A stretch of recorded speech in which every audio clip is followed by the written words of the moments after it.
Good morning. Today is Thursday, May 27th. Wow, we're just whipping through this year. I'd like to call to order the Corporate and Administrative Services Committee meeting of the Sunshine Coast Regional District. It is 9:31.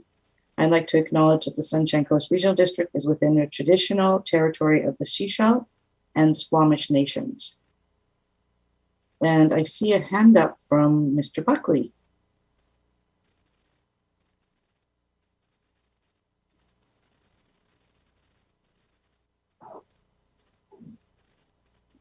Aiden, are you looking to say something to us before we start? Okay, I'm going to assume he isn't. All right. So we have an agenda in front of us. Are there any additions or deletions to the agenda before we get started? All right, seeing none, I'd look for a motion to adopt the agenda as presented. Moved, seconded, all in favor? Sure, we do have an amended agenda. Do you have that one? No, I don't actually. Yeah. Sorry, there's an amended agenda that just came in just around 9 o'clock. Okay, I've been on meetings since 8:30, so no, I didn't see that. Let me pull that up. How am I going to do this? I'll pull up the amended on the other machine. It really just adds some information to Annex C, that's all. Or item 4. Oh, okay, this was what you talked about, Tina, when we were in our agenda review yesterday? Okay. So do we need to go back and adopt an amended agenda? Sherry, how do we proceed with this? Yeah. Go ahead. Yes, adopt an amended agenda. Okay. All right. So I'd look for a motion to adopt the amended agenda. Moved, seconded, all in favor. Thank you. All right, we'll move into item number 1. And let's receive all of the reports and communications. Motion, moved, seconded, all in favor. Thank you. So Annex A, Draft Director's Remuneration Bylaw. And Ms. Reed, over to you. Good morning. So last year, a volunteer task force was struck to review SCRD director remuneration. In January of this year, the task force presented their recommendations for a new pay structure, which were then adopted by the board. So as such, a new director's remuneration bylaw has been drafted to implement the recommendations put forward by the task force and as adopted by the board. And we are now bringing it forward for the committee's consideration for amendments or to proceed to board with readings. Thank you. Directors, I know we had a lively conversation about this during agenda review, so I'm assuming there's going to be a number of items coming forward. Director McMahon. Sure, I'll start with some questions. First off, does this cover the regional hospital district? No, it does not. They have a separate remuneration bylaw. So it's still a per meeting pay structure for the hospital district. It's a separate board. Right. Okay. Didn't know. Well, yes, I sort of knew that, but I hadn't put that together. Thanks. All right, Director Beamish. I guess my question is that why are we adding expense eligibility for municipal directors at conferences? In my view, if my council wants me to be at a conference, they'll pay my expense.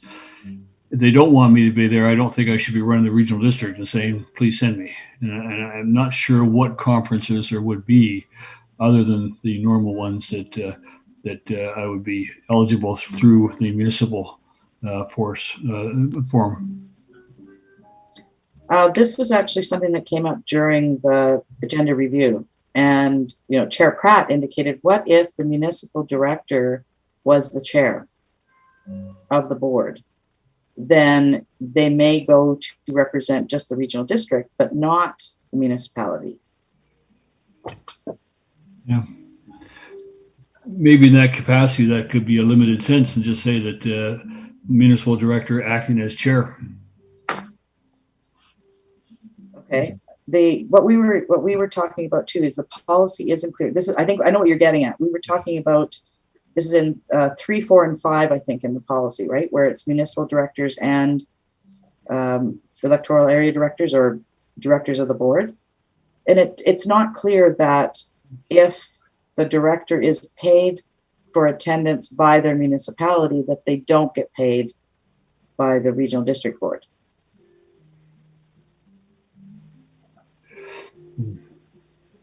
So would that, if something like that was in there, would that address your concern? It would do, but I guess I've seen potential for abuse on that at the municipal level, even or misunderstanding.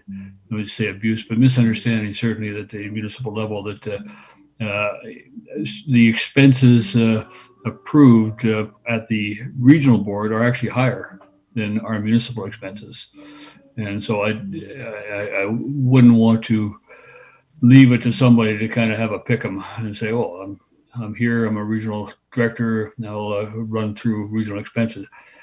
I just don't think that should be an option.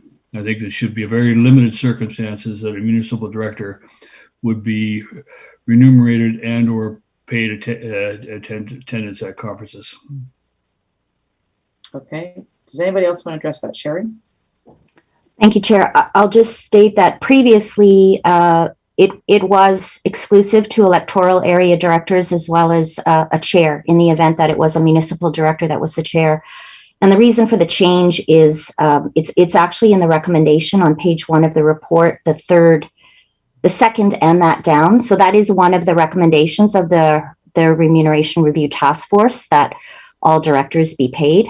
And so that is something new that is coming forward in this version of the bylaw. Okay. Director McMahon. Yeah. And then we'll go to Pratt. If municipal director wanted to attend and it wasn't in the bylaw, could the board not give them permission, or would it have to be in the bylaw for them to be able to be paid to attend? So the way the bylaw is written right now, they are paid to attend. If we excluded them or provided some conditional clause in the bylaw that would preclude them from being paid for conferences, we could do it conditional upon being there as a representative of the regional district. That could be one way to implement it in the bylaw. But I would say that it has to be explicitly stated in some form in the bylaw or the expense policy to provide clear direction for payment. There's two things to consider. One is the conference stipend fee, which is covered in the remuneration bylaw. And then there's also the expense policy, which pays for the actual travel expenses, out-of-pocket expenses associated with the conference.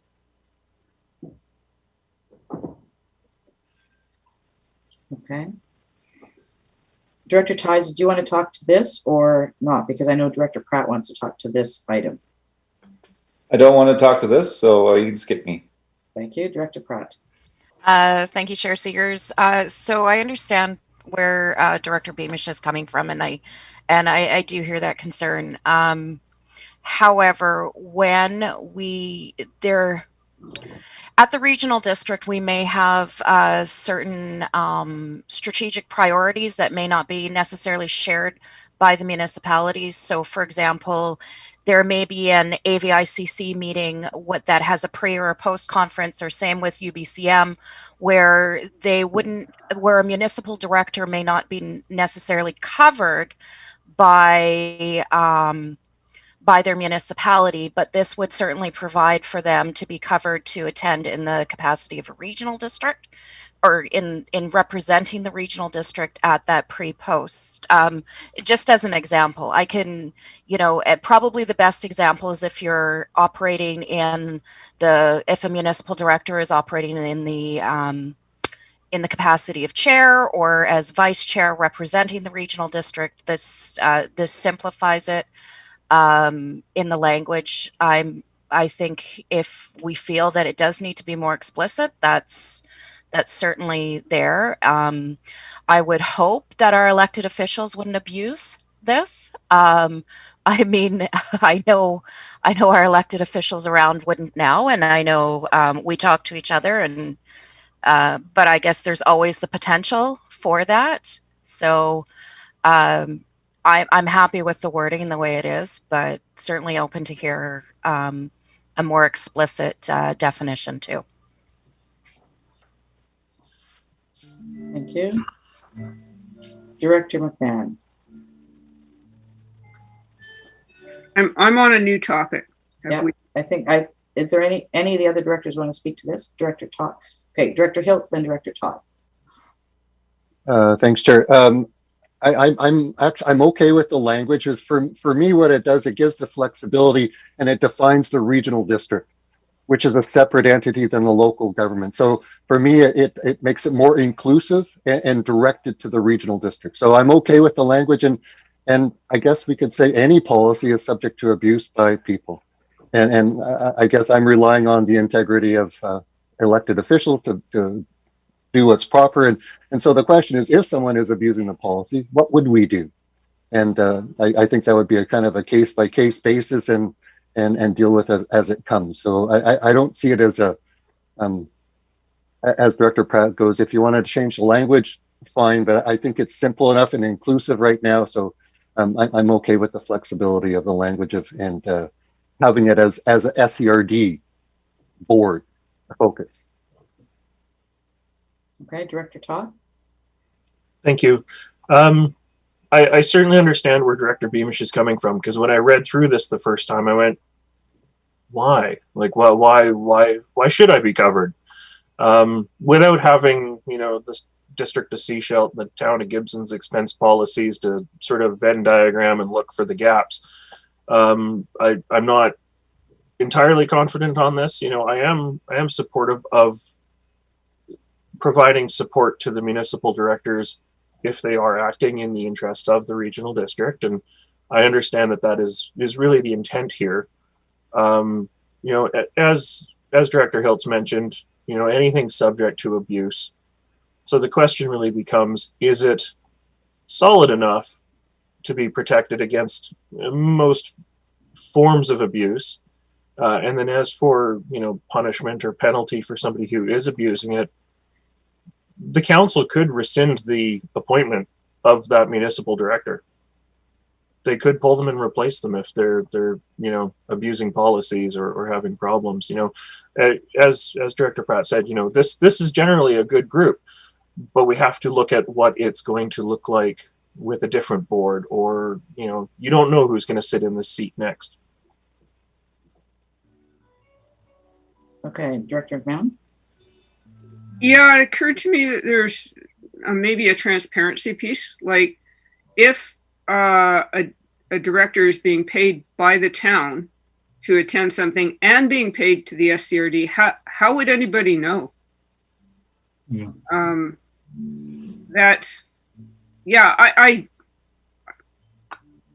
just throw that out there.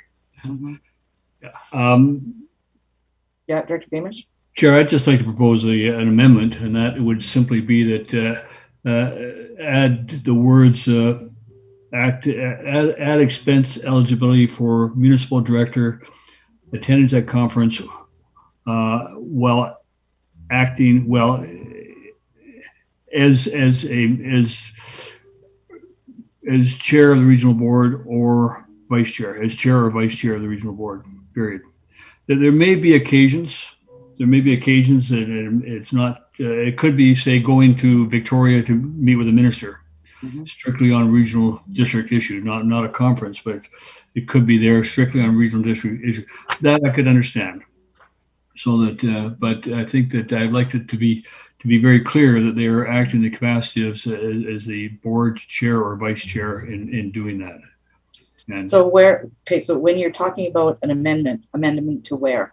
The third and that, and then at the end of that. Oh, sorry, are you talking in the motion that we made prior? No, in the recommendations. On page 1? Yeah.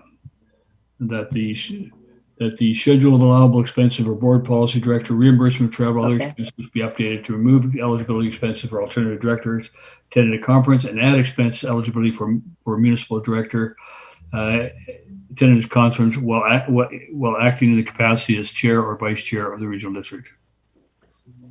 Okay, so just a point of order there. Yes. That's a motion that's already been made, and Yeah. No, he's talking about the actual motion on the recommendation on page 1 at the top. Has not been made yet. So, yeah. Okay. So what I'd like to clarify then is where would you like that changed within the bylaw? Yes. Like on which number? And I think that's what Chair Seegers is asking for, Director Beamish. Well, I see. Okay. I'm looking at the motion to approve it, but because it's an add at that point. Sherry? Thank you. So what Director Beamish is proposing will address the attached expense policy. Further to that, within the bylaw itself, there is a per diem stipend. So I just bring your attention to that. So while acting in the capacity of the chair or the vice chair for the regional district, they would also be paid the stipend. So just to bring your attention that that is still in the policy, or sorry, in the remuneration bylaw. And then what staff can also do is we can ensure that the language in the remuneration bylaw is consistent to reflect the intention of municipal directors only attending when they are acting in the capacity of the chair or the vice chair. So we would add something to the recommendation to bring the remuneration bylaw also in alignment with that, if that is the intention. Okay, I'm going to actually speak against that in the narrow scope that it is. Okay. Right? So if the regional district board is looking to attend a meeting, for example, like we've had one with Squamish, we've had one with Powell River, right? And we go as representatives of the SCRD. We do not go as representatives of our municipality at that point. If we limit it to chair and vice chair, then our expenses aren't necessarily covered for attending those meetings. So I would be aligned with Director Beamish in that we maybe limit it to while representing the Sunshine Coast Regional District. But I would also add, and not being paid by their municipality for those same expenses, so that it's clear we're only going for SCRD business and we're not getting paid somewhere else. So we only get paid once. That's only, in my world, that's only fair. Yeah. I've actually understood that the meetings with the Gazette and other meetings have been as municipal representatives, not as directors. And I don't think so. Okay. Yeah, I don't think so. I remember asking that question last year or the year before, as to whether or not that was I think it was because of driving up there. Is that an allowable expense? And it said, no, you're there as a municipal director. But that's fine. It doesn't matter. Yeah. So. But I just want some clarity. I have run into occasions as CAO where there has been questionable activity on expense claims, and it's come both questions from the public and questions from the treasurer saying what's going on here. And I just think that to avoid any misunderstanding, there should be some clarity on that. Right. Okay. All right, Director McMahon. New topic yet, or are we? Yes, I think we're on a new topic. Okay. No, Director Hiltz, you're still on this topic? Okay, Director Hiltz, let's go to you then. Thanks, Chair. For me, the clarity is in the first whereas statement of the bylaw, which essentially says you got to be doing regional district business. So that's the context. So the whole thing, everything is if you're not doing regional district business, you're not eligible. So the clarity is in the first whereas that's on the page. So for me, that settles it. If you're not doing regional district business, you're not eligible. So that helps with the clarity. The double dipping that you're talking about, no one should be double dipping. No. So I don't think we have to, tell people don't double dip. Um, so for me, I think that, so I'm good with the language. If the clarity is there, it's a RD business. If you're not RD business, you're not eligible. Mhm. Double dipping is just how you behave. Mhm.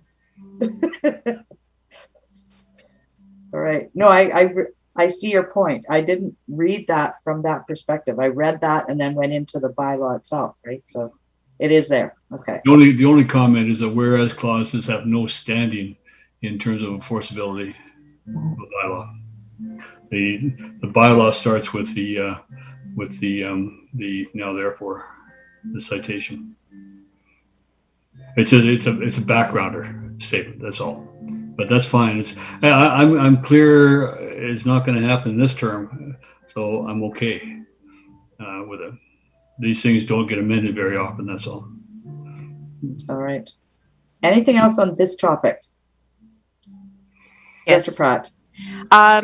If we could add under potentially under remuneration on number 3 or of the bylaw, which is on page 5, we could always add a section in that says something along the lines that municipal directors are when operating within business for the regional district may be remunerated if they are not being reimbursed by member municipality, something along that line. And then that adds the explicitness that Director Beamish is looking for, and potentially adds a bit more clarity. So it just as a thought, we could just add it in as either a section. So it could either be added in like maybe under 3 or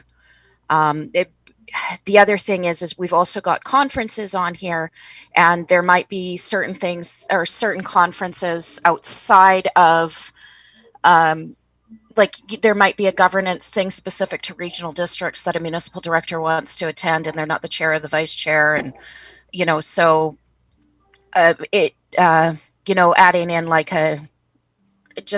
another line along those lines. Okay.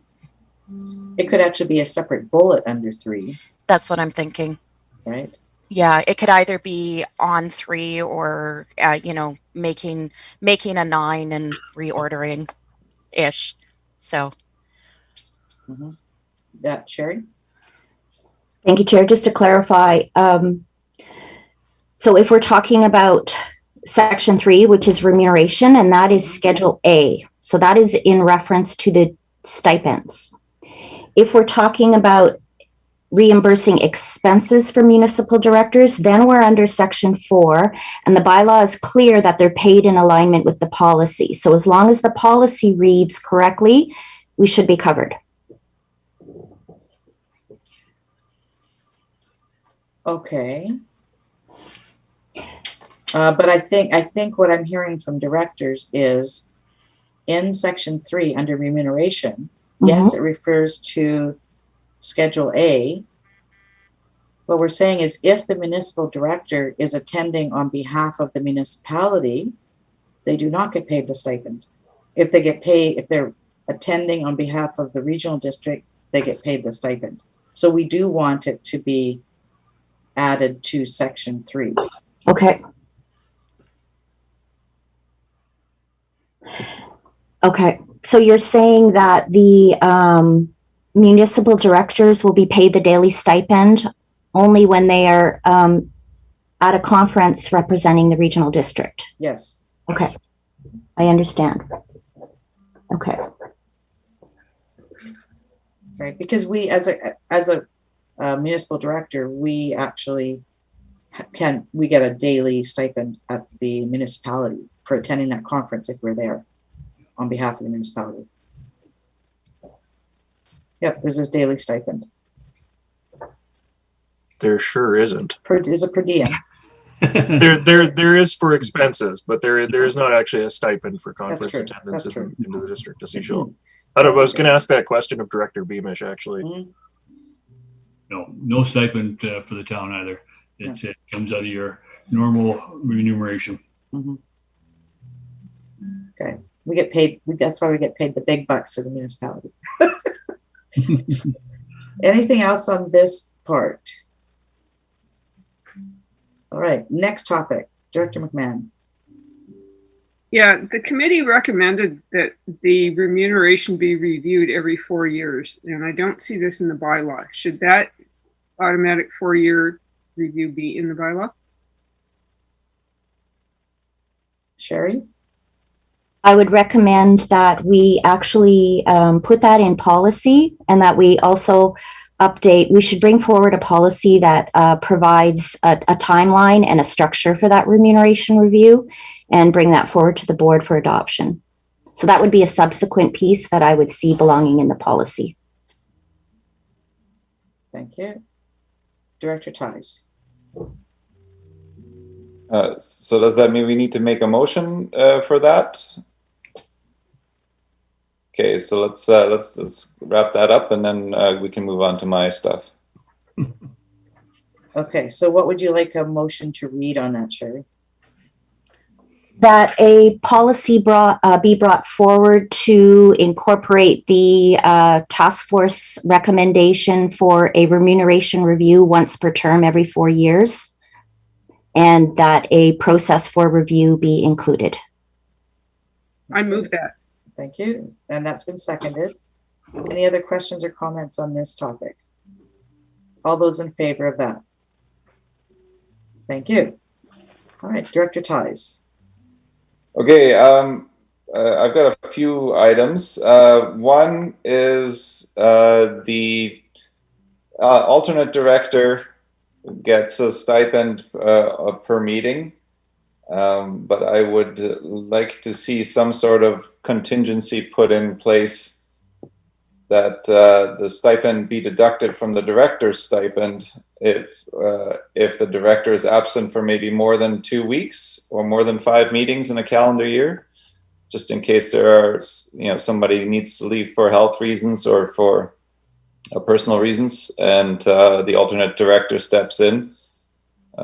So I'd like to open that up to discussions. I'll put the potential motion in the comments. Thank you. Who would like to address that one first? Director McMahon and then Director Toth. Well, this kind of peripherally is on a similar topic to what I was going to raise, which in section 3, subitem 5, it says, when the vice chair is acting in the capacity of the board chair, they'll be remunerated as chair for the period of time they were acting in the capacity. How do we determine what that period of time is? Because up until now, being paid by the meeting, it was fairly obvious who was getting paid for what. But if the chair, for instance, is out of the country and can chair the meetings because we're holding them online, but cannot go into the office and perform other functions of the chair, how do we decide whether the vice chair is acting in the capacity, and how do we decide what the period of time is? Okay, can we come back to that one? Because that's another section in here that I have listed as well that we need to talk about. And Okay, it is separate. It's the same thing though. It's Not somebody really. acting in the other person's capacity, or Right. That's dealt with separately in here than alternate director. Okay, so we will get to that. It's on my list here. All right, so to Director Ties' comments, I think what you're looking at is if one of the directors is off for an extended period of time for health reasons or whatever, what you're saying is there's an additional expense to the regional district because now they're paying 2 people for the same position. And you want to see something in here that guards against that. Okay. Director McMahon, did you want to speak to that piece? Nope. Director Toth. Thank you, Chair. I think it's a great idea. I was in taking notes yesterday. I was sort of, I do believe there should be a penalty if you are regularly missing meetings without reason. We're quite fortunate in that this board has 8 of the 9 directors have an almost perfect attendance record.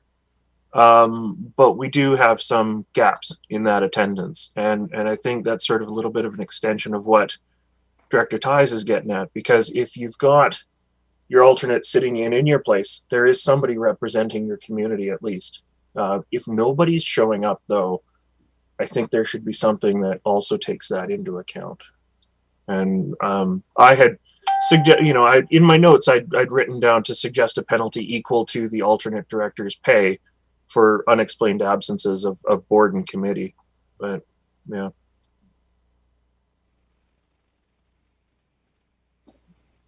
Is there something inside of provincial legislation around any of this? Directors not attending meetings?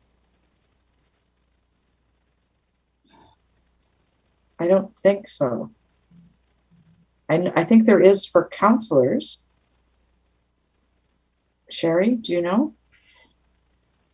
So off the top of my head, nothing comes to mind immediately, but what I have seen in other remuneration bylaws, which I could suggest for other boards that use flat rate remuneration, is that they have a provision in their bylaws if a director is absent for so many consecutive meetings without the leave of the board, that their pay is suspended. So it's not a deduction. And financially, I don't know how complicated that would get for payroll, but what they suggest is that, after so many meetings without reason, the board could pass a resolution to suspend payment to that director. So that's how I've seen it handled in other bylaws. I think there are 2 different pieces to that. One is, yes, they just don't show up, right? They don't have leave to miss the meeting.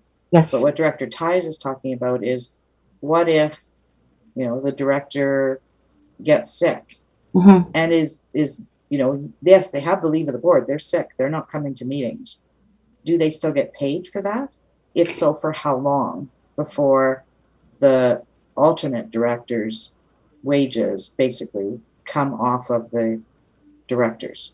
So under this flat rate system and the way the bylaw is written, the director would continue to be paid. What we could suggest is that we add a provision that the alternate replacing the director be paid the equivalent of a director, because if you look at the daily rate for an alternate, added up over time, they actually end up making more money than what the director would be making if you divide it up into a flat rate day rate, for example. So what we've done with the chair acting in the capacity of the chair, that was a carry forward from the current bylaw that I brought into this one.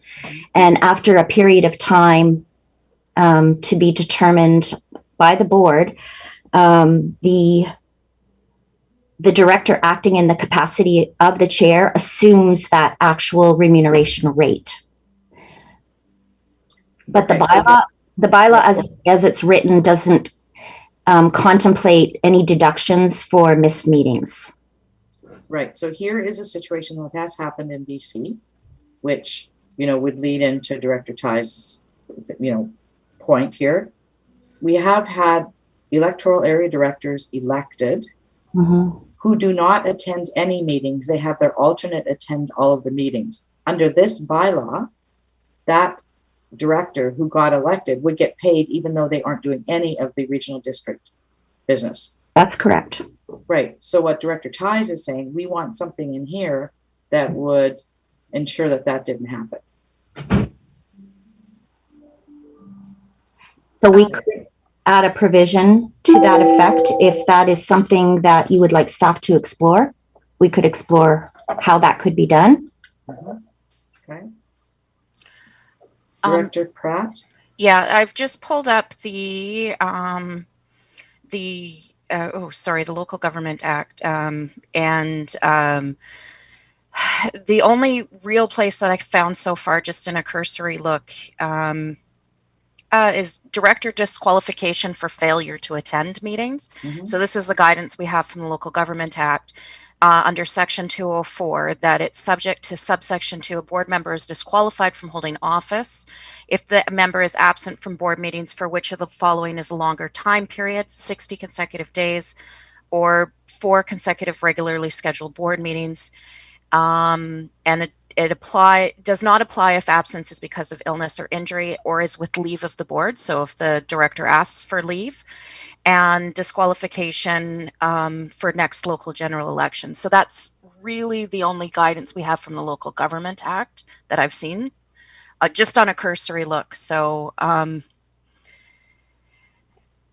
anything we do put in place about not attending meetings, we want to make sure is also supported by the Local Government Act, just as a caution.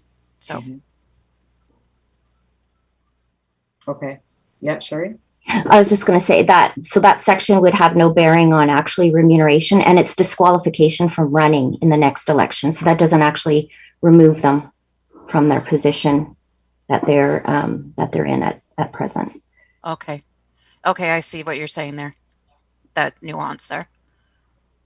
But yeah, other than that, there's nothing really about, like, for example, with school trustees, it's, I think it's like three months worth of meetings if they're not attending, like it's actually within the School Act. But for regional districts, it's not explicit, other than that's the closest I've found. Director McMahon? Well, I was going to go on to a new topic, but 60 days, just FYI, that sounds like a good number to me. Okay. Director Lee, on this topic? Yes, thank you, Chair. I've always understood that if a director didn't show up for board meetings over a certain period of time, that they would become disqualified. But I'm not sure. Now that Director Pratt just read that out, I'm a little concerned that that might not be true. But it's also when we earlier started not showing up for meeting discussion, I believe the only official meetings a director has to attend is board meetings. And so if we were suggesting committee meetings as well, that's something quite different. And we should be clear on both of those. And the other thing so that's one discussion that I was listening to. Mm-hmm. And the other one was the alternate director. The alternate director, in the past, has assumed the director's position because of long-term absence of directors. And we've had several instances of that in the past. Somehow it would seem only fair that the alternate director, if they've assumed the director's duties, should be getting paid the same as the director. So, and I don't see that in here as well. So they're basically kind of the same issue. So if we're going to amend, we should probably deal both of those up. Mm-hmm. Okay. Director Beamish? Yeah, I'm just thinking my way through this as well. We have, in recent years, provided different opportunities to participate in meetings, including by telephone, electronically, or perhaps in the future, we'll also provide the opportunity by Zoom for somebody who can't actually literally be in the room. So the reason to not miss meetings is probably fewer than it used to be. But that being said, I think the key to me is leave of the board. And that if you're going to be away for an extended period of time, unable to perform the duties of the directors that you're in or the chair, the leave of the board is really critical. We don't get paid, or directors don't get paid enough to warrant giving up day jobs in order to do this. So many people are here, and this is the only remuneration they might get. And in some cases at regional districts, some might depend on that. And to penalize them if they're away for health reasons for extended periods of time and things like this, there's no sick pay in this job.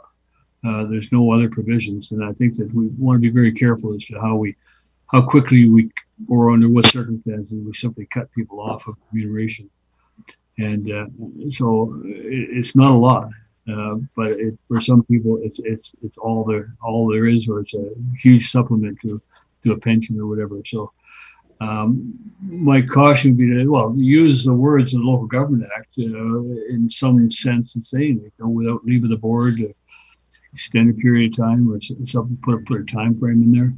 But I think assuming that somebody is away and is going to come back, if somebody just runs for election that never shows up, I think that's inappropriate to begin with. But just concerned that people not be automatically penalized for a health reason, because if for a lot of boards, a lot of members are senior, and health reasons can be frequent, and just trying to think of a way through that. Under what circumstances would we actually be penalizing somebody for? But and I'm a little fuzzy, as you can tell. All right, who else is speaking to this topic? Okay, Director Hiltz and then Director Pratt. Yeah, thanks, Chair. As Director Beamish is saying, it's this. For me, it's starting to get into the rights of the individual, and it's starting to get confusing. And for me, it's starting to try to go pay and performance. We're trying to deal with a performance issue through a pay schedule, and I don't think local government is one of the places that pay and performance necessarily go together. Yeah. So I'm not sure if this is the right place to be trying to sort that out, and this, that a person is off, they don't get paid, and as Director Beamish says, we're trying to include people rather than exclude. So I think whenever we take away the potential to include people in a standard of living or earning an income and continue to do this job, it can harm it. So it just feels, I'm not sure if we're dealing with the performance and the pay in the same place. That's my concern, is we're kind of jumbling them up. And I think our performance is more at the board to figure out how we all work together, rather than you're not going to get paid for this type of activity. So I'm just kind of, it feels like a bit of a rabbit hole. Okay, Director Pratt. Well, to resist going too much down the rabbit hole, there is there's the point that we're here to represent the public. And if you're not here attending the meetings, you're not representing the public. You're not representing your constituents. How you choose to show up at the table is more the performance, I would say, because there's participation and there's performance. If you're here participating, I think that's your responsibility. And,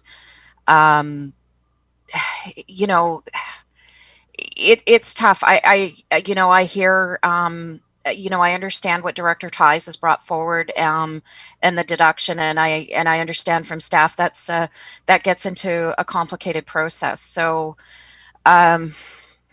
it's tough, because we're elected by people who expect us to be here representing them and speaking on their behalf and moving forward the business of this governance organization. So it's our responsibility to be here. So if we're not here, then for whatever reason, I mean, the board can decide, if we wish to cover wages, stipends, however you want to call it, while somebody is ill, which, can happen, or if somebody can't, I don't think that's a matter of excluding people or not being inclusive. I think you need to, if you're being here and you're participating, then that's essentially your wage, your stipend, your reward, or I should say.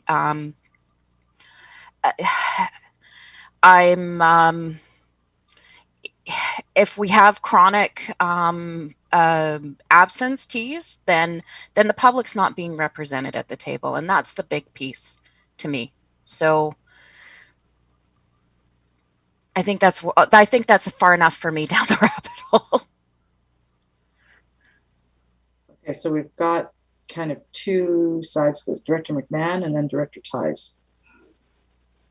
Yeah, I'm kind of with Director Hiltz that we need to address this in a slightly different way, because we already know that paying people by the meeting does not necessarily mean that they're really participating in the meeting. Just showing up is not necessarily full participation. One of the pieces that we're missing here is that we don't have job descriptions. So the expectation of fulfilling our role, what is our role? I don't know. Is it showing up for meetings? So, I think we have some missing pieces here. And that goes to when we get to the question of the chair. There is no job description for the chair either, right? So, I think we do have some missing pieces in this. And maybe Director Hiltz is right, is that how to address non-performance or underperformance should not necessarily be through the remuneration bylaw. Okay, Director Ties. So who fires underperforming directors? That's my question. So this seems to be a little bit of a difficult subject, but I do wonder if we can make a motion to have staff investigate potential options around alternate directors, representing directors, and how that would look in remuneration, and present us with some options. Could we say for extended periods of time? For extended periods of time, and give us some options. Okay, that's a motion. Is there a seconder for that one? Seconded, thank you. Any further questions or comments on the motion on the floor? Director Beamish. I guess for clarity, extended is not really a term that, and I'm wondering if we shouldn't put a period time frame on that sort of thing. Okay. Greater than 3 months or something might, or a number of meetings might be the time frame. Director Pratt, you in the community, is that community charter you were looking at? Local Government Act. We talked about 60 days. Local Government Act, and this is this is specifically around the disqualification for failure to attend meetings. So it's section 204. But it's talking about 60 days in there. It's saying 60 consecutive days or 4 consecutive regularly scheduled board meetings. Okay. I like personally like the 4 consecutive regularly scheduled board meetings, because that's going to be in most cases 60 days. Director Ties, are you okay with that being in? Okay. And yeah, Director McMahon, you were seconding that? Okay. Director Beamish, does that address your concern? It does, yes. Thank you. Any other questions or comments on the motion on the floor? All those in favor? Thank you. All right, next topic. Director McMahon, you've been patiently waiting. Yes, so the whole question of how do we determine when the vice chair is acting in the capacity of the board chair, and for the period of time, how do we determine that period of time? Right. So number 4 actually under definitions on page 4, there's a definition where it says acting in the capacity of the board chair. Yes, and I don't believe that's very clear. I will point out that we do need to have job descriptions, just saying, because that would help.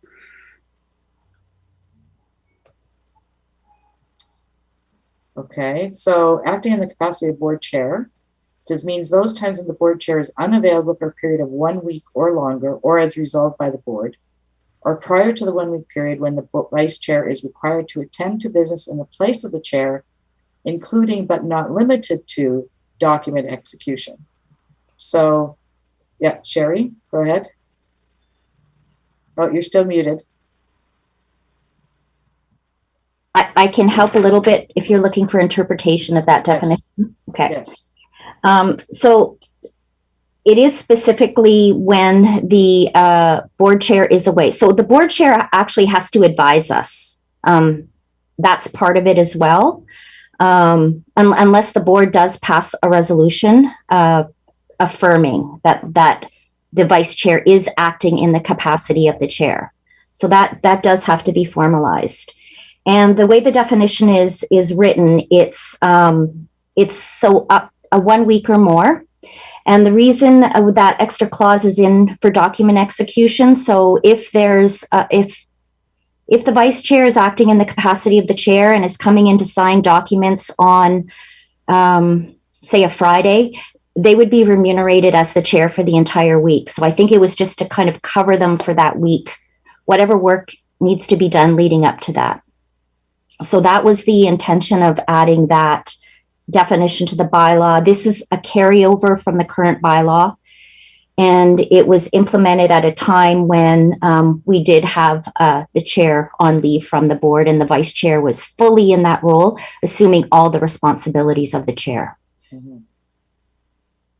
So if the vice chair signs documents, yes, chair is not, I mean, in this virtual environment, vice chair comes in and signs documents. Does the vice chair then get paid as the chair for the week? No, it's just signing documents. Right. So they would have to be assuming all of the duties and responsibilities of the chair. Okay. Okay. And then do they get paid for the week? Is that what you're saying? They would. Okay. And for all of the time that they have assumed those duties of the chair. So staff's pretty clear about what that means. We are, yes. Okay. Director McMahon, do you have questions around that?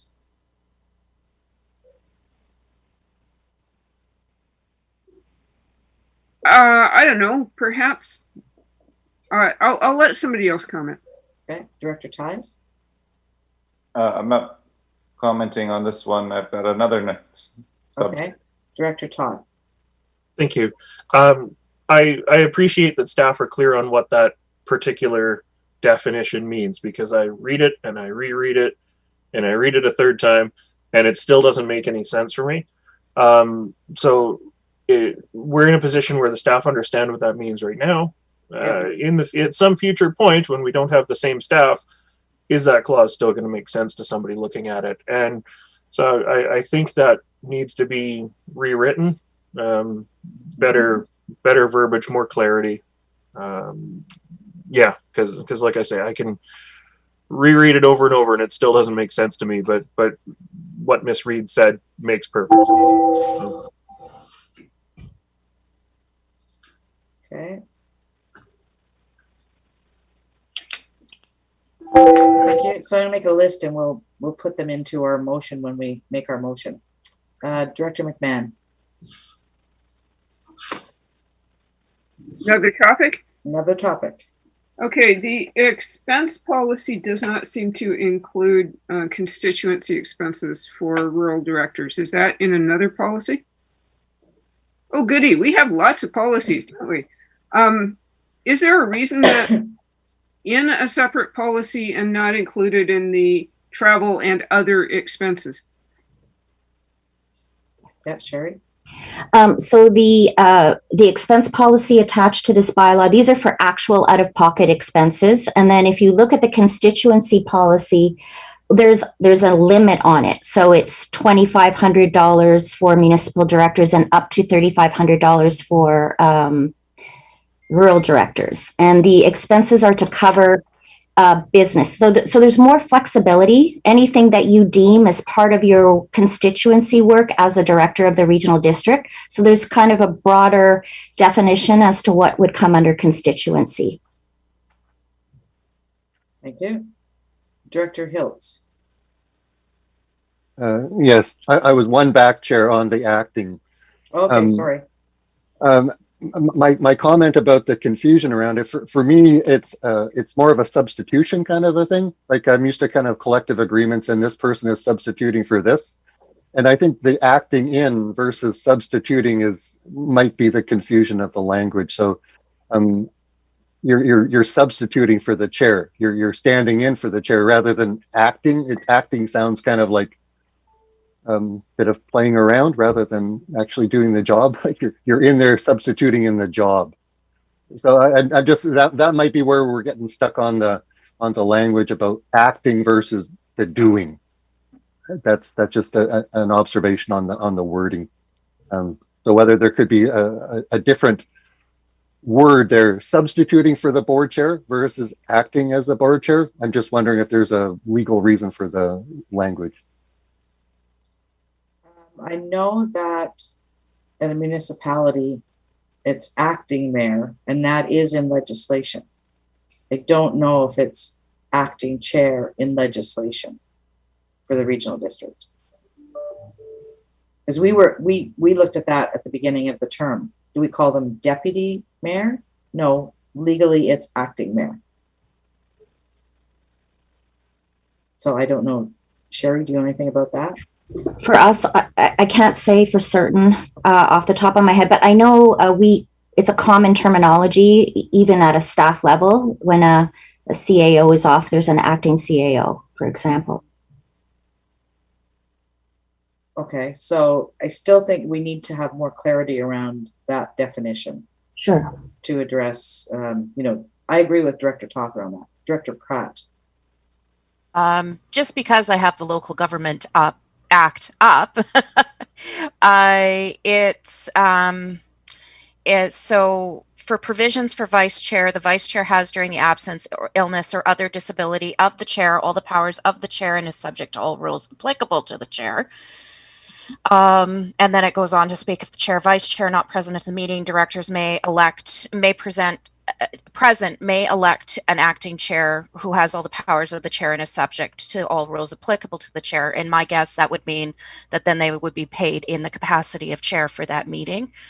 That's my assumption, or we can infer that. So, but in the act, that's really all it has about the vice chair duties.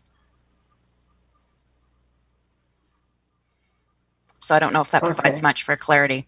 Well, what it does actually is broaden the definition that's in here, because it wouldn't necessarily just be the vice chair. It could be another director. So that section is written in contemplation of assuming the powers and duties. Yes. And the remuneration bylaw is a more granular guidance to when we pay you for what you're doing. Right.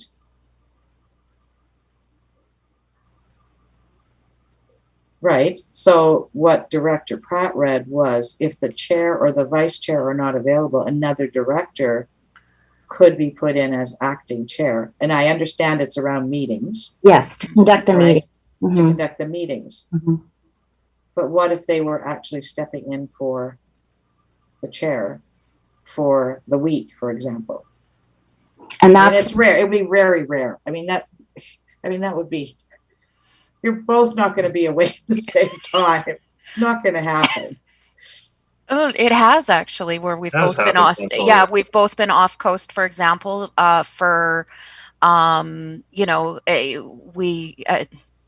maybe 3 days, we were both off coast in different areas of, but it has already happened. And it's happened even last year, Chair Seegers, when you were vice chair. There's been times that we've both been away. If there were an emergency situation, right now we're in a unique situation with having so much electronically available, and we're all very proficient at this.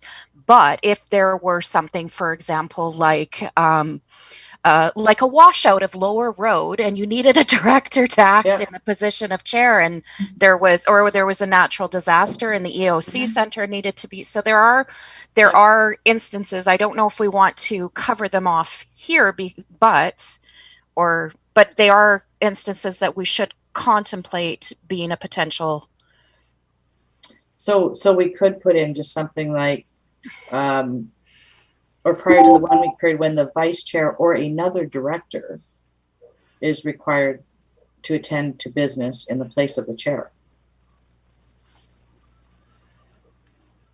And then, you'd add that in as inside of clarifying what this means for directors, but also for staff, as per Director Todd's comment. Sherry? Yeah, I was just going to confirm for the purposes of the remuneration bylaw, it would be simple just to remove that provision that it be the vice chair acting in place of. Mm-hmm. Now, in the other example of, say, neither was available, I think the board would likely appoint somebody, and that's within their powers to do so. So I feel if we adjust the definition in the remuneration bylaw, mm-hmm. we could cover that off sufficiently. Okay. Thank you. Anything further on this topic? Seeing no other hands, Director McMahon, next topic. This is an extremely picky point, but the meal charges on page 10, it has come up several times before that the meal charges do not represent the sort of costs that people encounter at the sort of hotels that conventions are held at. I mean, $14 will get you a cup of coffee and a tip at the restaurant. So personally, I don't have a big problem with this because I can work around it. But I'm wondering if we've looked at what the rates are, the going rates are for other municipalities and regional districts. Is this about average, or has it been reviewed in the last number of years?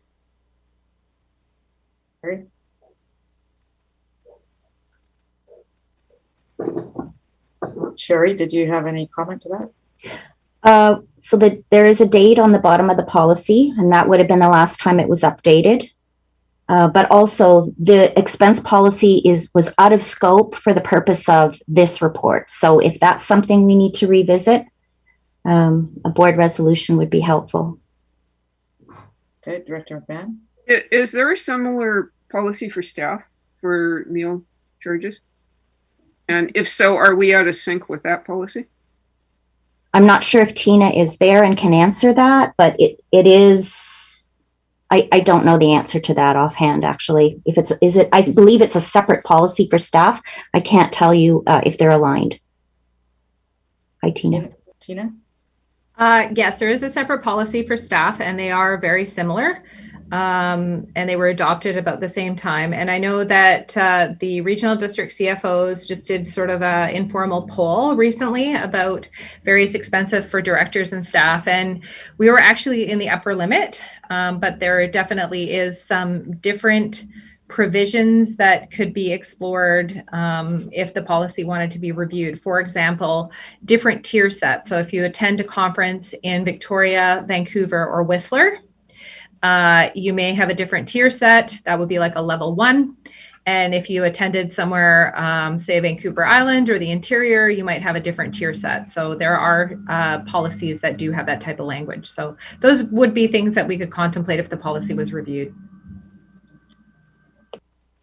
Okay. Wait, what I will say is if this is consistent with the staff policy, and if it's reasonably consistent with other local governments, I would be just as happy to leave it as alone. But that's me. I wanted to raise a question. It can be part of the list that we have staff look at. And that could be part of what they come back with, that we are in alignment with other jurisdictions or other ways they're dealing with it. All right, Director Ties. Considering I usually eat about twice as much as a normal person, I'd be happy to up the rates, but that's just me personally. All right, next topic, and I'm not sure if this is the time and the place or to be raising that, but percentages of internet bills and phone bills, whether we should put that into this law and whether it should be part of the board expense or the constituency expense. And I thought that maybe up to 50% of the phone bill and up to 50% of the internet bill, up to a maximum of $70 respectively, so I thought might be a good idea. But once again, we're willing to hear input from directors and staff. Okay, I think when we talked about this during the agenda review, this was under the constituency expense policy, which we also need to review to address those types of things. So I think what we'd be looking at is requesting that staff bring forward the constituency expense policy for review by the committee and the board. Because that would cover off, another thing that came up there was using personal cell phones. Most of the directors here are using their own cell phones. And then internet coverage, but there might be other things inside of there as well. Clarity around what the constituency expenses cover, for example. So would you like to make a recommendation that the constituency expense policy be brought forward to committee for review? Absolutely. Is there a seconder for that one? Seconded, all in favor? Thank you. One thing I want to comment is I do wonder if that should be a board expense, because we can't right now, we can't attend board meetings or any meetings if we don't have internet. And why should it be a constituency expense?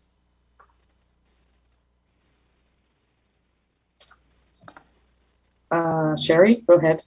I can just read. So the definition: constituency expenses must be incurred as a result of SCRD business and the duties of the office of the director. So these expenses are included but not limited to phone charges, printing supplies, advertising local issues for their area, support for producing newsletters, and travel expenses in support of local issues. We do provide an SCRD cell phone, and we will pay for that if directors choose to have an SCRD phone. And we provide the tablet under this expense as well, so your Surface is included. So I guess the intention of this is to cover off those type of expenses. The constituency, it's fairly broadly written, and I don't see any reason why either of those two could not be included as expense claims as it's currently written. Right. I think what's happened over the last while is there's no clarity for directors about what is covered, what isn't covered. And that's why if we revisit that, we can look at, is it actually covering off the expenses, like internet, etc., so that there's some consistency as well for claiming expenses and for staff too. Yes. And I guess I'm just emphasizing, I think the constituency expense is the appropriate place to consider it. Thank you. Director Lee. Thank you, Chair. I was just wanting to comment on that one about the expenses and the meals. If you submit receipts, there is no max for each one of those. So I'm not at all sure we need to change that. Those figures are just for when there is no receipts. But it doesn't say in here, in the policy. All it says is meal charges including gratuities, breakfast, lunch, dinner. It doesn't say that you get reimbursed the amount of the meal if it's more than that in this allowable expenses, right? So if you go up to FCM annual conference and accommodation, it says actual cost. It doesn't say that anywhere in here about meals. So we're looking for just clarity in this piece. Good question, Director Ties. Did we vote on the expense motion? I thought we did. Bringing the constituency expense policy forward. Yes. Yes, we did. Thank you. Okay. All right, Director Lee. So back to your comment. That might be practice. I think what we're saying is, if that is the practice, then we'd like it reflected in here somehow. So that's why we review that or refer it to staff. Sure. Okay. And did you have another item? Would it be included in that expense thing that we're talking about getting reviewed? Sherry, I think that's separate, correct? it should show up in here if we're looking at having it be reflected somewhere. Yeah, it's kind of there, but in reverse because it says no Yes. receipts required. Right. Okay. Anything else on this topic? Director Beamish. I guess the question I have is in the policy, expense policy, the per diem rate number 14.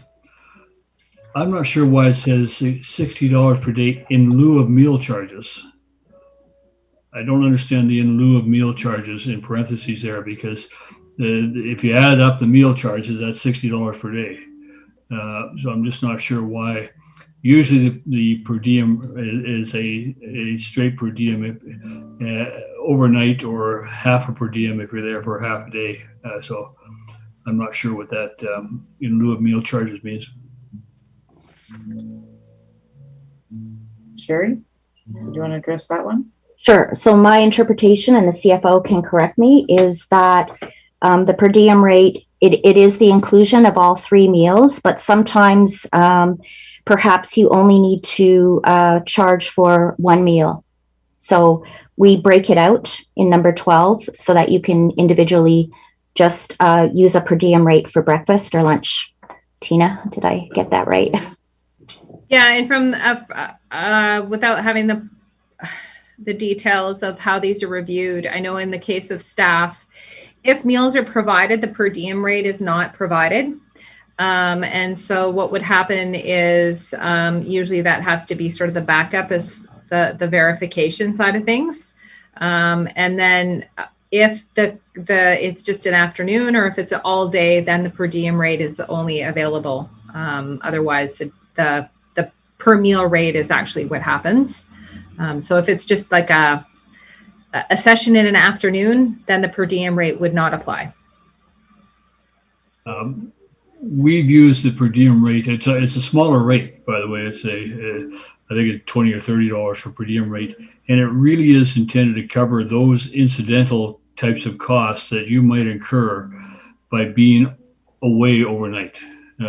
Things like you run out of toothpaste, you've got to tip the bellman, you've got just incidental costs that you might incur. They're not related to the meals at all, and that's why it caught me off guard there, saying in lieu of meal charges.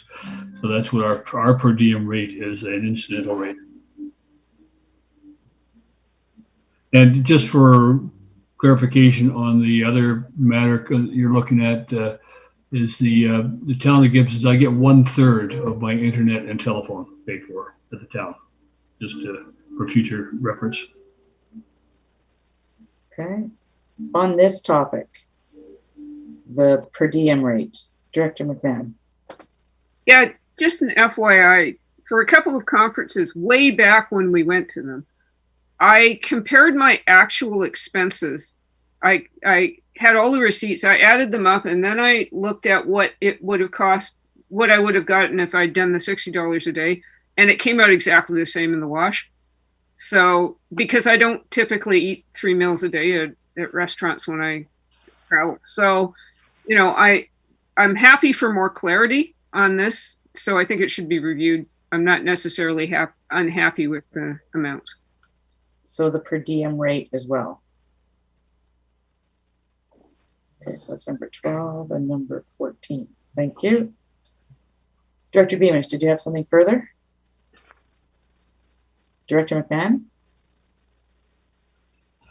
Not on this topic. Thank you. Anything further on this topic? Director Toth? Sorry, no, I wanted to go back to the telecommunications. Okay, I think that's going to be coming forward in the constituency expense policy. So we'll revisit that at that time. Are you okay with that at this point? CAO McKinley did have his hand up there. CAO McKinley. Well, no, if you guys are done, we're good. I was going to suggest, just in the interest of time, if there was interest, staff could easily schedule a special CAS meeting to go deeper into the remuneration policy, and it would we'd be happy to incorporate some of the things we've heard this morning. And if you would like to have a an opportunity to have a sort of a dedicated discussion to this, we could easily schedule one for you. Thank you. I have on my list here that haven't come up yet, I think I have three more items. 4 more items, sorry. Director McMahon, we'll see if you guys get to them. If not, I'll whip them out and then we'll be done. Actually, I'd be very happy to hear your items because I was going to come back to job descriptions. Okay.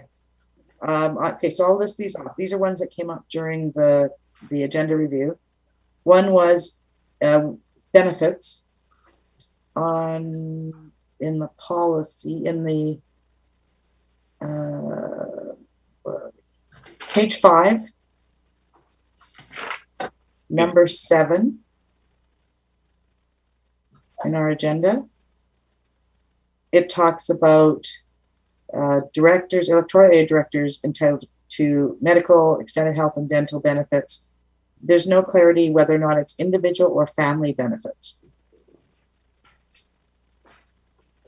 So that's one, okay, that we can talk about.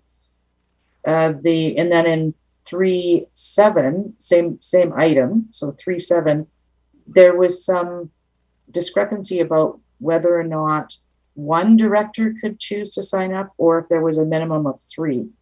And that was something we had to have staff look into the provision of. Some of the I think there was a discrepancy between Director Ties and Director Pratt. Both were saying, I think, at that point that unless 3 signed up, nobody could get it. So we want staff to look into whether or not, if only one director chose to sign up to it, could they get that? So it's not clear in here. So is it individual or family? And what's the minimum sign up? And then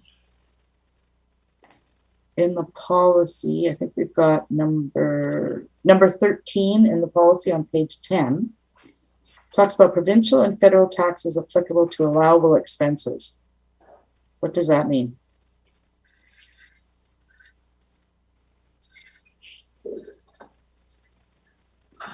Don't know. And then the final one that came up was about SIGD attendance. So we have SIGD attending or not attending, and according to this new remuneration policy, they will get paid whether or not they attend, which is different from in the past. And is that something that we want to address? Is that a conversation we have with them? So that's my list.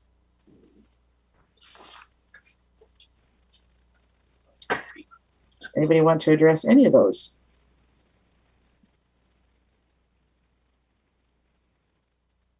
Director McMahon? Yes, I remember now that I was reminded that we were told there was a minimum number of directors to sign up for health benefits. So yes, definitely we need some clarification. Thank you. Thank you. All right. Anything else on any of these? Okay. Director Toth? Thank you. The comment was made about possibly scheduling a separate cast just to look at this. I think that's a fantastic idea. Okay. I do want to dive deeper into the pay cut for 3 of the 4 municipal directors under this new this new bylaw, and I do want to have a deeper dive on. It's one thing that we're looking at this for ourselves. It's just sort of general correction, but I'd really like to have a deep discussion about what it's going to look like for the next board.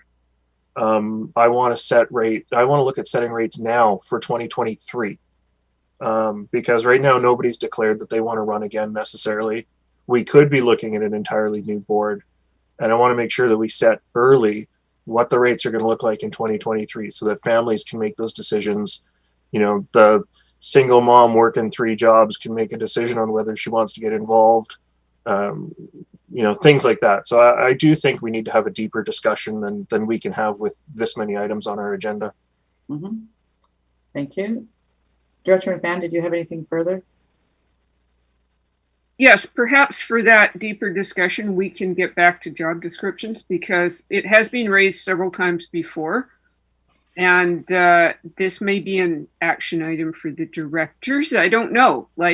But is it normal in local governments to have a job description for the elected positions? But also talking about any upcoming elections, not having a job description and this business that we've had in the past about being paid for the meeting.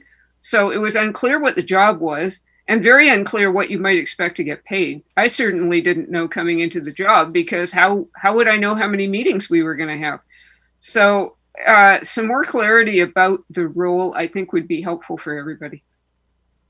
Thank you. Director Hills. Yeah, I'm supportive of we're talking about deferring this discussion to a special CAS. Yes. I would definitely like to add on the alternate directors and the differential between electoral alternate directors and municipal directors. There. So yeah, yeah, we're running out of time. Yeah. Okay. EA and municipal. Okay. Director Pratt. I think one of the things that it would be good for the deeper dive as well, because we talk about conferences and annual general meetings, etc., but we don't actually speak about professional development and looking at professional development of our elected officials. And I would like to put that on that special cast when we look at the policy and remuneration, etc., when we go there. Okay. So staff, do you have the list or do we need to put a list in a recommendation when we defer this to a special meeting? Yeah, Sherry? I have copious notes, but the high level overview is that we will be bringing forward job descriptions, the expense policy, the constituency policy, as well as the remuneration bylaw. And some of the issues we will be looking at involve municipal alternate directors, electoral area alternate directors, professional development, clarifying acting in the capacity of the board, ensuring the policies align with the remuneration bylaw. We also have the policy for the remuneration review process as well. That recommendation was adopted every 4 years, yes, and that we come forward with a proposal for a structure for that review. Yes. And then also clarifying that expense reimbursement for municipal directors at conferences are when they are acting in the capacity of representing the regional district. Yes. So those are some of the notes I have. Okay, so then we've also got on page 5, number 3, subsection 7, clarity around that. In addition to what you had mentioned, yes, I have those as well. Okay. Individual or family, a minimum sign up. Number 13 on the expense policy, what does that actually mean? Yeah, we've got 12, 13, and 14 on the on page 10. Okay. I think we have it covered. Okay.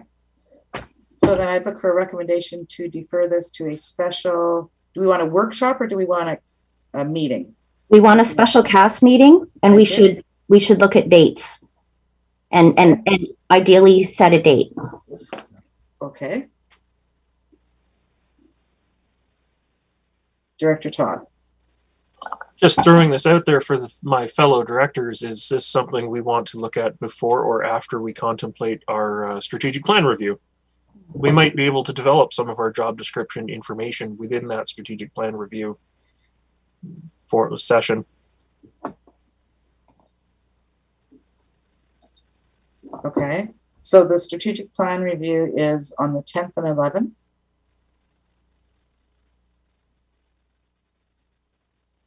Yes, Director McMahon? I think we have a full agenda for the strategic plan review. I wouldn't like to try and add more in at the last minute here. I'd rather, actually, I think this would be a good discussion after the strategic plan review. Okay, so I'd look to staff to say, okay, what kind of time do you need to get ready for this? Because we have on the 17th, we have a planning meeting in the morning. we could potentially have a special cast meeting in the afternoon. Does that give you sufficient time to do the work you need to do around prepping for that, given strategic planning is before that?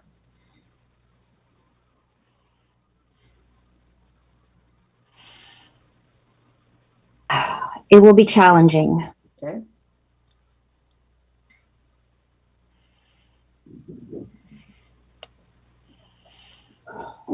Does it need to be on a Thursday?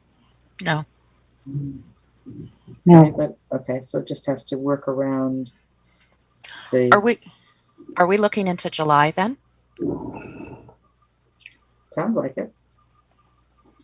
End of June, probably. Also noting the AAP deadline is July 7th.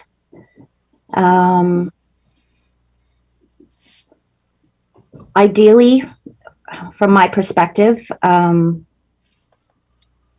it be mid-July? Would that be soon enough for directors? From my perspective, I think that's good, and because so much of this is going to rest on our corporate officer, I'm happy to go along with her schedule.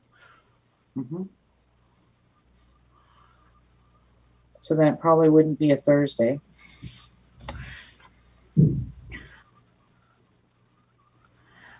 Director Toth makes a point in the chat that there's a 5th Thursday in July if we need to go that far out. So the 29th could be potential.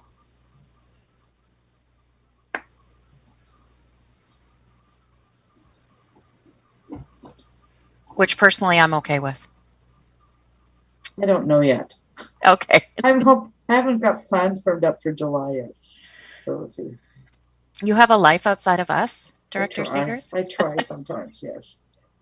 We could come back with a date if we just want to make a resolution that we schedule a special cast at the next available opportunity, if the board is comfortable with that. And then we could do the date canvassing offline. Sure. And do you want to have it in July then? We could actually say in July. Sure. Okay. All right. Would someone like to make a recommendation? Moved, seconded? Right. You've got your recommendation. All those in favor? Thank you. All right. We are finished with item number 1. Do we want to take a break? Please. 5 minutes? Let's make it so it's 2 minutes to 11. Let's make it 11:05. See you then.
Welcome back to the Corporate and Administrative Services Committee meeting of May 27th. We're moving on to item number 3, BC Transit Annual Operating Agreement. This is on page 11 in our package. Mr. Walton, over to you. Thank you, Chair, and good morning, everybody. So every year, BC Transit and the Sunshine Coast Regional District enter into an annual operating agreement, the AOA, to establish transit service hours, costs, and funding for the BC Transit fiscal year, which runs from April 1st to March 31st. The board received the draft AOA at the infrastructure meeting back on February 11th of 2021, and the purpose of this report is to present the final 2021-22 AOA in preparation for formal execution. Staff are happy to answer any questions the board may have. Thank you. Directors. Director McMahon, and then Director Tyus. Yes, before we all got COVIDed, there was the suggestion that we might want to look at reduced or free fares for youth. Would anything in this agreement preclude that, or would we be able to implement that during the term of this agreement if we wanted to go forward with something like that? Thank you. Thanks for the question. I can say that at this time, the provincial government are in discussions to create free fare for youth for the ages of under 12. So we're waiting for directives from BC Transit as to how to proceed with that. If that helps answer the question. Director McMahon? Well, if we decided to try a different youth fare than is shown in the agreement, then would we not be able to do that until the current agreement expires? You're talking about, because I think we were talking about all school-age children, right? So that was teens as well. Yeah, I usually think of youth as being more like teenagers, but I get that. Yeah. Who wants to take that?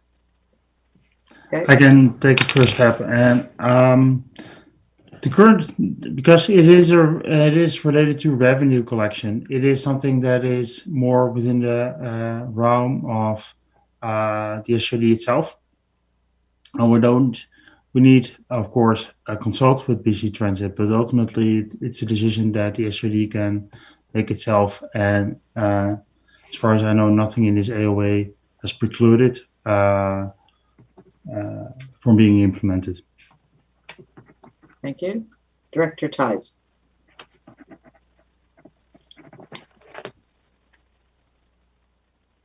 Sorry, yeah, I actually have a different thing to speak about. Yeah, that's fine. Go ahead. Okay. Yeah, we at the agenda review, we discussed maybe having a workshop for the whole operating agreement, BC Transit workshop. There seems to be a lot of, it seems to be a bit of a complex issue, and I think there's a lot to cover. So I just thought I'd, maybe staff can go into detail as to what the workshop might be about. And I think the question was, do we do a special meeting or do we do a workshop? What came up at the agenda review is that BC Transit is going to be starting this fall with community consultation around our transit future plan, because the last transit future plan was from 2013. We don't know what the community is going to come forward with regards to requests. Do they want additional service in certain places, etc.? And if they do, we as a board don't really understand the operating agreement so that we could analyze what the impacts on us as a board and as a regional district would be. So it would be looking at that more in depth. And so then the question was, is that a special meeting? Is it a workshop? We would probably have BC Transit there, our staff there. There was even making sure that the municipalities, for example, are included, as well as SIGD. So what structure would actually facilitate that?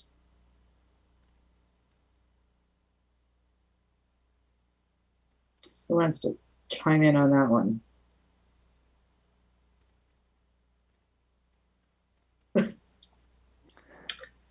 Chair, I don't know if our corporate officer is here, but I think it's dependent on the type of material that's covered.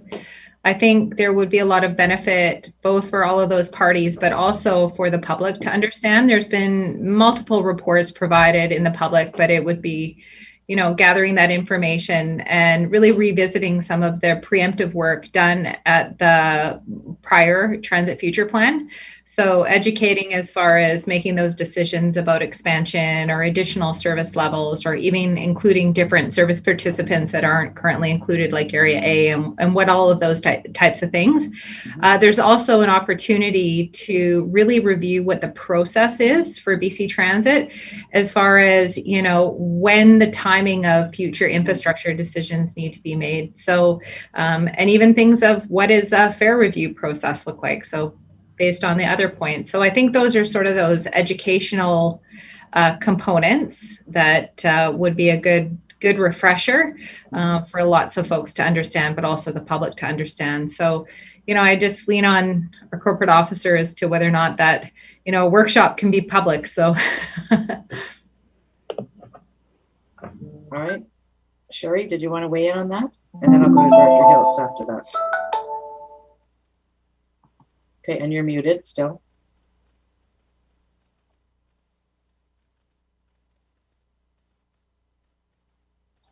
Sorry. I came in a bit late to Tina's description, but you're determining whether your meeting is a workshop or a special meeting. Is Yes. that happening? Yes. And by Tina's description, if that's what is intended, it sounds like a workshop, but it can be open to the public if they wish to come and observe.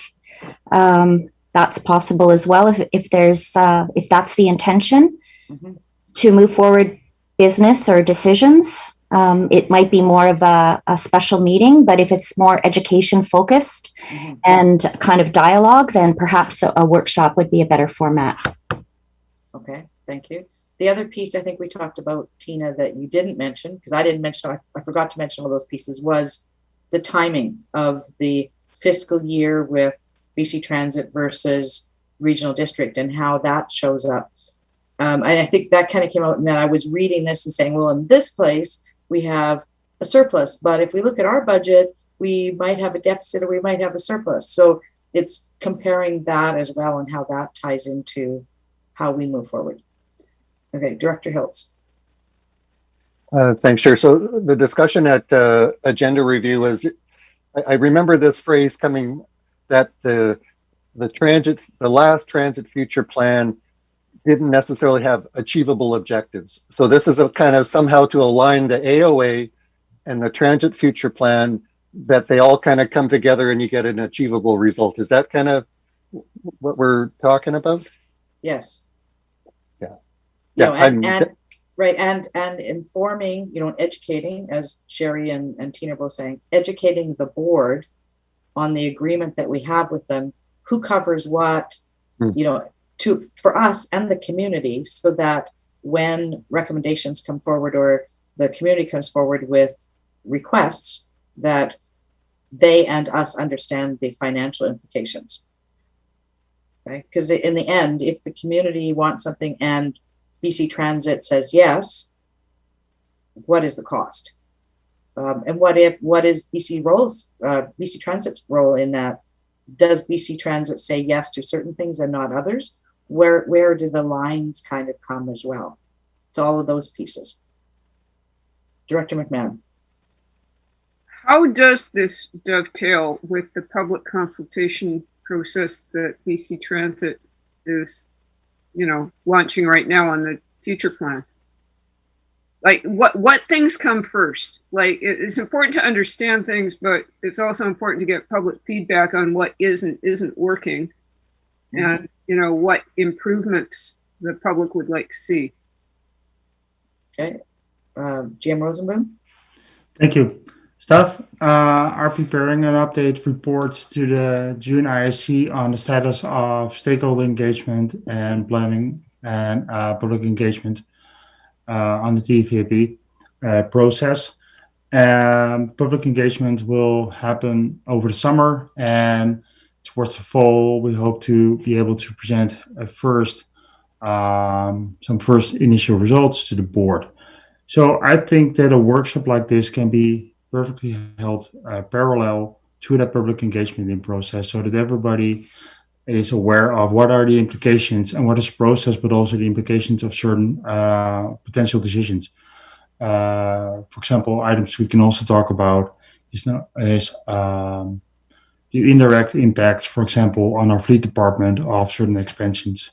And I think having a good understanding of what those potential impacts could be prior to when discussing and considering the expansion suggestions resulting from the stakeholders and public feedback, I think it will be useful for the board and for their decision making.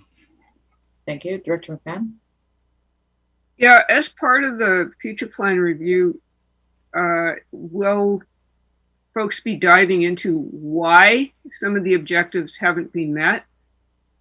I'm thinking of park and ride. Everybody loves the idea of park and ride, but we can't do it because there's no place to put it, right? So that problem has never been solved. So is that going to be examined as part of the future plan? It looks like a bunch of these objectives keep getting carried forward without being reviewed in terms of their achievability. So does that somehow get built into that process? I'll take that. Thank you. Thanks for the question. So at the last infrastructure meeting, staff presented a report detailing the items that were not completed from the 2014 Transit Future Plan. When staff did the deep dive into researching why things weren't completed, there wasn't, because of the funding freeze for the period of 3 years and then COVID hitting and us going into a deficit, there wasn't a whole bunch of information as to necessarily why specific priorities were not completed. But when it comes to things like the park and ride, I can tell you in the stakeholders engagement session that did come up as one of the priorities. And I think through this process, with the new Transit Future Action Plan, we'll have new priorities to look into. And I think going forward, staff will be able to provide more guidance and research all different priorities and provide that information to the board. Thank you. All right, Director Ties, would you like to make a recommendation?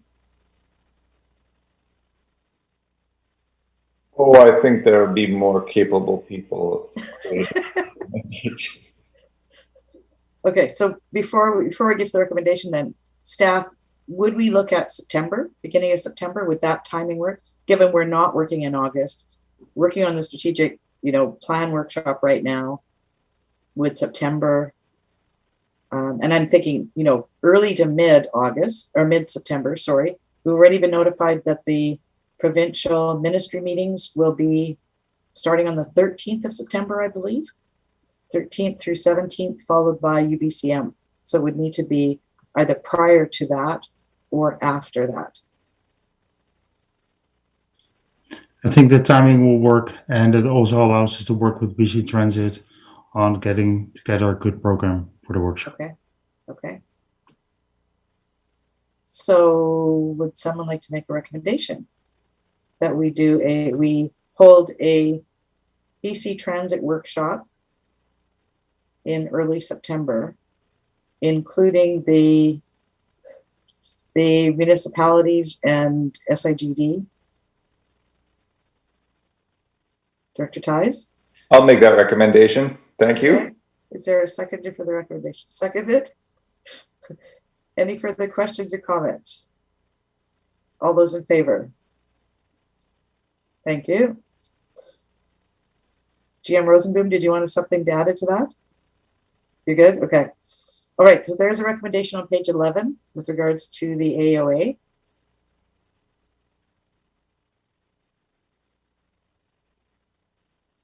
Director McMahon. Yes, I'm willing to move the recommendation on page 11. They're seconded. Any further questions or comments? Director Pratt. I think the only question I had was whether or not this needed to get moved to board this afternoon or if it was that time sensitive, just looking at the date that's on the front of the agreement. Staff? I believe the actual, I can't answer whether it has to go forward to this afternoon's board meeting, but the document has to be signed, I believe, by the end of June. Oh, so we've got time then. I believe so, yeah. Okay. I just wanted to confirm. Okay. Thanks.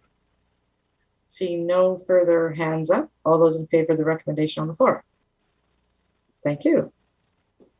Moving on. Thank you, Mr. Walton.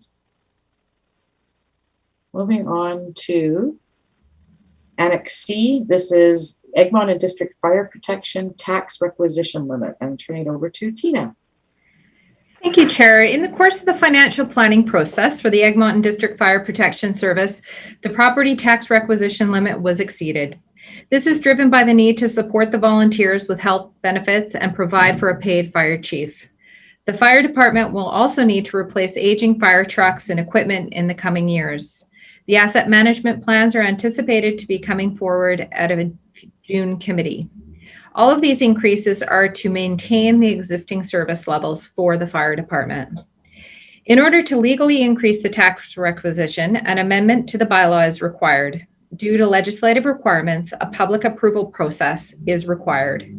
The SCRD will ensure a robust communications and engagement process takes place with the residents of the Egmont and District Fire Protection Area over the coming months. Based on the outcome of the public engagement and response from the Inspector of Municipalities, proposed amendment to the bylaw 1056 will be presented in the third quarter of 2021. Thank you, and staff are available for any questions. Thank you. Director Toth. Thank you, Chair. It's more just an educational question for myself. In the middle of page 38, it mentions that per ministry regulation, if the requisition limit is being increased by less than 25% over 5 years, it doesn't require the approval of the Inspector of Municipalities.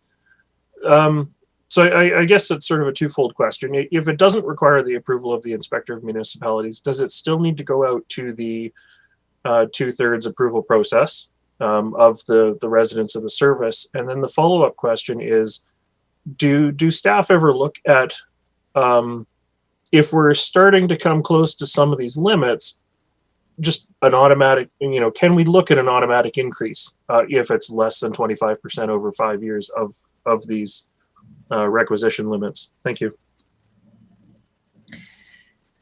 So, Chair, I can try to answer both those questions and our corporate officer. So just from the perspective of this particular bylaw, the regulation is quite complicated. We didn't put all the nuance and detail included in here, but that was actually the first report we started and then realized in consultation with the ministry that due to the increase in the assessments, the regulation actually, the 25% increase, because you have to find the base rate, would have actually resulted in less that we're able to requisition right now. Less than where we. Yes, less than we're requisitioning right now. Right. So right now, the requisition limit based on the assessment, so the natural increase that happens with assessments, that allows us to tax approximately 160 something thousand. Per the regulation, the 25% would have only allowed us to increase to 147,000. So it sounds counterintuitive. So we didn't want to put all of that level of detail in there.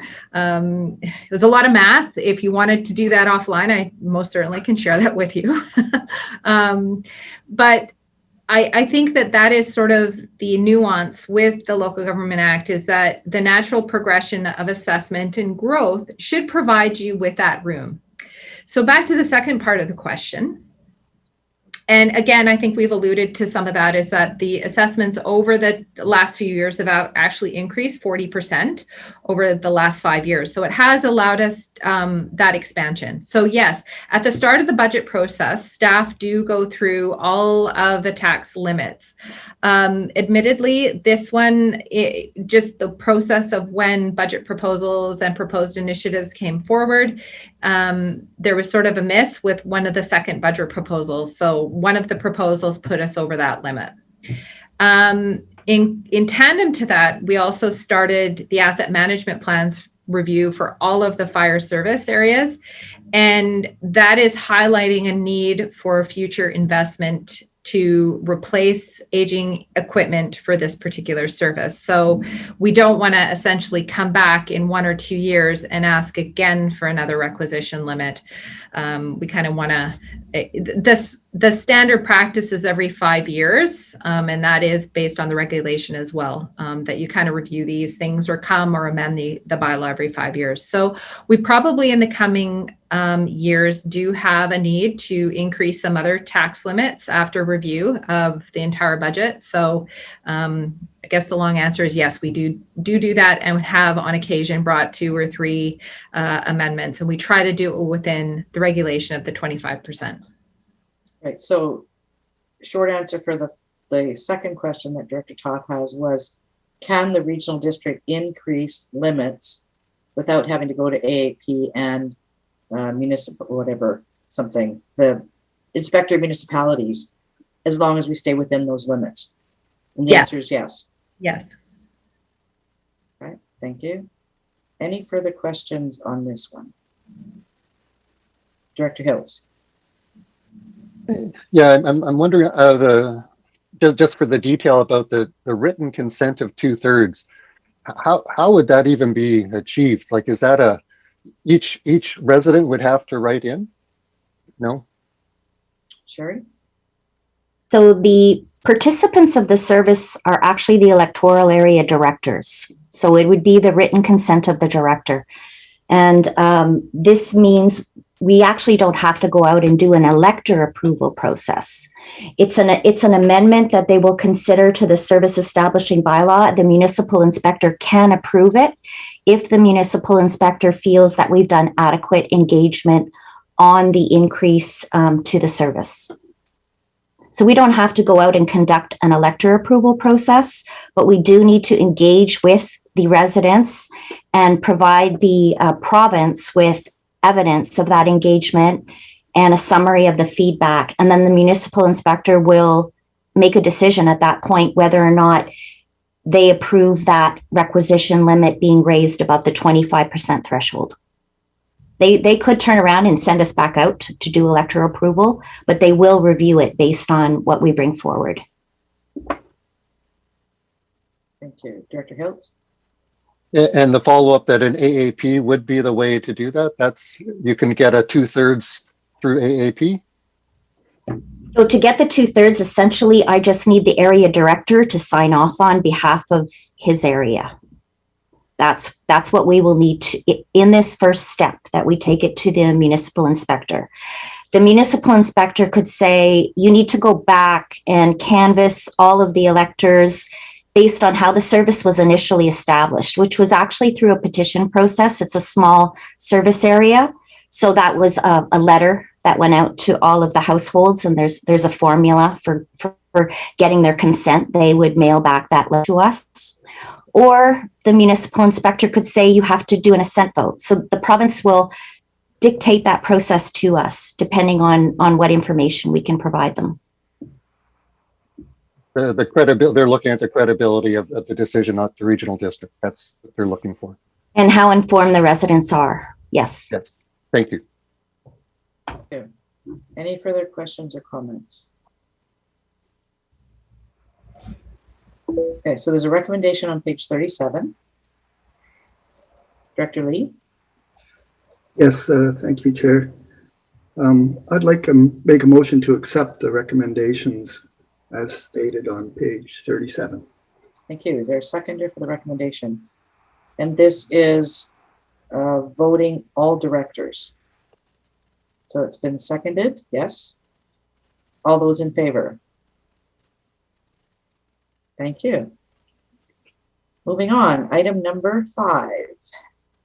This is staff report with regards to a fire truck donation to Egmont and District Fire Department. And who's speaking to this one?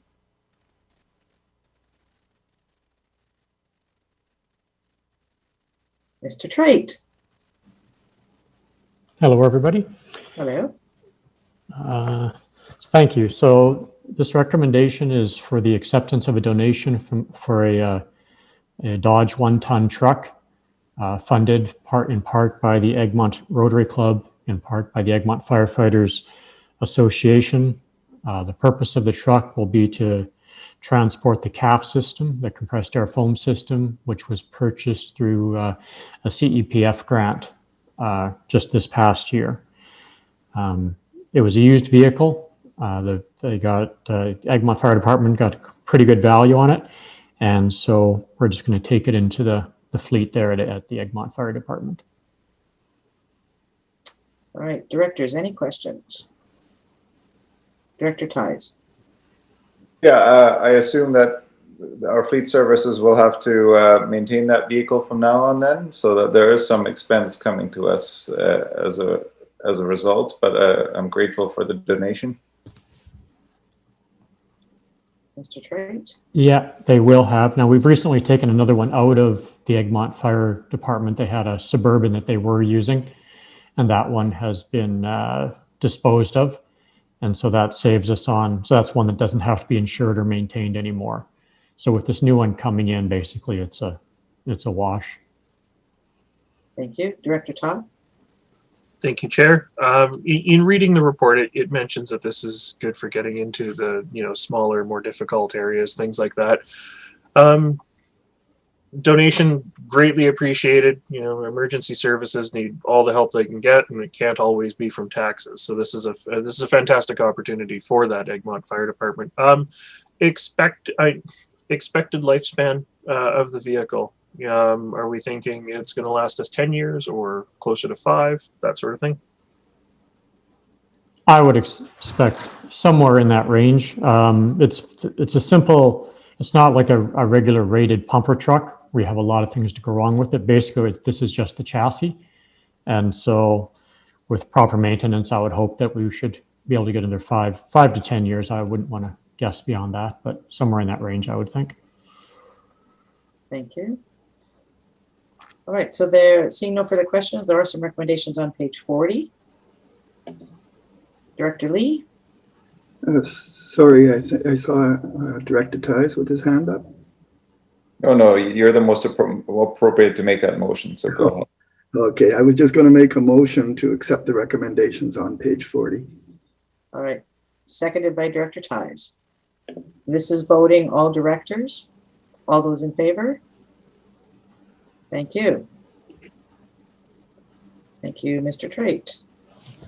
Moving on to item number 6. This is West Coast Electric Fleet Pledge. And we have Raphael Shea speaking to us.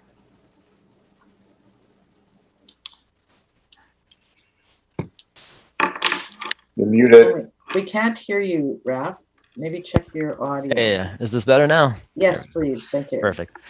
Thank you, Chair Seegers. The SCRD is building its ability to support an increasingly electrified fleet with approved 2021 budget items.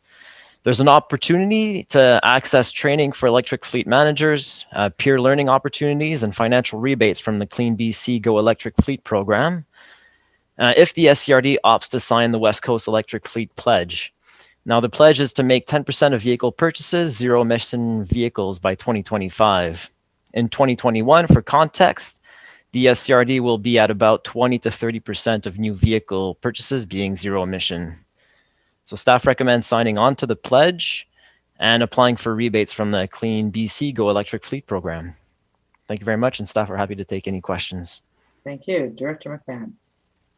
I'm delighted to support this. It sounds like a win-win-win. We get access to potential rebates, we get expertise in a rapidly changing environment, and we get to move forward a little bit on our GHG emission goals. So this sounds great to me. All right, any other directors? Director Toth and then Director Hiltz. I was also going to speak favorably of this and move the recommendations as presented. Thank you. Is there a seconder for the recommendation? Seconded. Thank you. Director Hiltz and then Director Toth. Thanks, Chair. Yeah, I'm totally supportive. Great item. I'm just interested in to know, and when you say 10% of new vehicles, is that like are all vehicles the same as say an electric scooter, the same value as a diesel pickup? Is it just strictly a numbers thing? Like, or is there how do you define 10% of vehicles, I guess is the short question. Yeah, the pledge is quite flexible in how we define that, and the regional district is in discussions internally around how we would define that, but we would probably look at everything with a license plate and exclude specific components of the fleet where electric vehicles are not an option at this time, like fire trucks, for example. Director Hiltz? Yeah, the follow-up. So the 20 to 30% for the 2021, that means that 2 to 3 vehicles were purchased? Is that what that means? I'm just 10 vehicle purchased, 20 to 30 were electric. So just wondering how it was calculated again. Yeah, that's correct. So for 2021, we have approximately 10 vehicles being purchased. 2 of them are scheduled to be electric, and 1 of them is likely going to be a plug-in hybrid, so not zero emission at this time. Thank you. Seeing no further questions or comments, we have a recommendation on the floor. It's as is on page 40. All those in favor? Thank you. Thank you, Mr. Shea. Thank you very much, Chair. Thank you. Moving on to item number 7, Annex F. This is on page 45. We have 1, 2, 3, 4 with regards to TELUS telecommunications towers. Who would like to speak to the first one or all of them?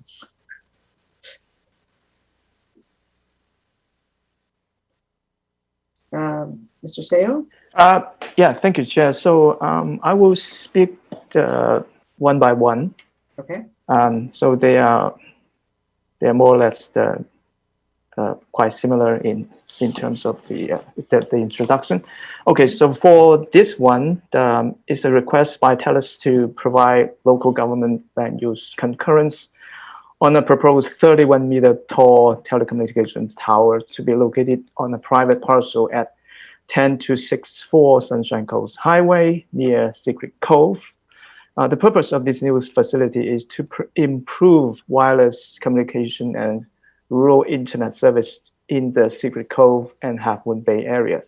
And improve communication capacity in this area is also a benefit to E911 service, search and rescue, and other emergency response organizations. This location is an alternative to the originally proposed location on Mercer Road. The tower design has also been revised from a 63-meter steel frame tower to a 31-meter monopole tower to reduce visual impact and the interruption of views. So TELUS has conducted the required consultation with the public. The Half Moon Bay APC recommends support for the project. Staff considered the proposed facility appropriate for the location and consistent with SCRD policies and recommend providing concurrence regarding this proposal. Thank you. Thank you. Director Pratt.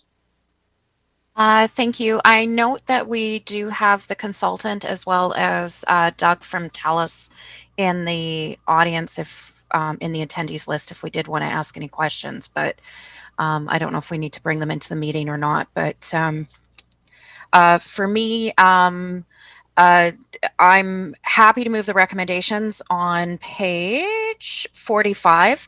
I will note that even though this is less contentious than the initial proposal of the Mercer Road site, I do recognize that there is still some contention around this site. However, it is more favorable to a larger segment of the population. But with that, I'm happy to move recommendations on page 45.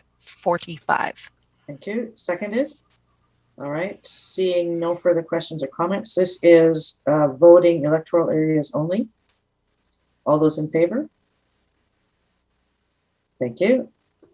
Moving on, item number 8. This is the TELUS communication tower at Curran Road. Mr. Seo. Thank you, Chair. So this one is a request by TELUS to provide local government land use concurrence on a proposed 60-meter tall telecommunication tower to be located on a private parcel at 5549 Curran Road in Half Moon Bay. This tower is the tower site is densely forested and far away from residential uses. And TELUS has conducted the required consultation with the public and received no comments. The Half Moon Bay APC recommends support for the projects. Staff consider this facility is appropriate for the location and recommend providing concurrence regarding this proposal. Thank you. Thank you. Director Hiltz. Thanks, Chair. Yeah, this is a general question about all 4 of them. And the question is, do these require a building permit? So there would be building permit revenue coming from these structures. And I guess I'm also wondering, does TELUS pay an application, or like how does the regional district fund these the work for the concurrence? I should have asked this question years ago, but it's just dawned on me now. Thank you. Thank you. Staff? Who wants to take that question? Director GM Hall. Thank you, Chair. I don't believe that these structures are regulated by the BC Building Code, so I don't believe that a permit is required. And our fees and charges arrangement for planning as set out in our bylaws doesn't, at the current time, provide for that a fee is charged for this work. It is something that staff have taken note of, as there has been a number of these lately, and staff would just note that the cooperation from TELUS as the applicant here in providing information has been helpful to efficiently processing these. Thanks. Thank you. Director Pratt. Thanks. The one on Curran Road, I'm a little confused about exactly where it is, because it appears to be on the north side or the upper side of the highway, and yet it has the address of Curran Road. I have to apologize because I did miss the APC that this was at, and it was a little bit confusing to me when I was reading through the package. So I know it's it is a large property that does extend to the upper side of the highway. So I just wanted a little bit of clarity on that. Mr. Seo? So you're saying for clarity on where actually in this where piece that's identified on page 75 the tower would be? Yeah, please.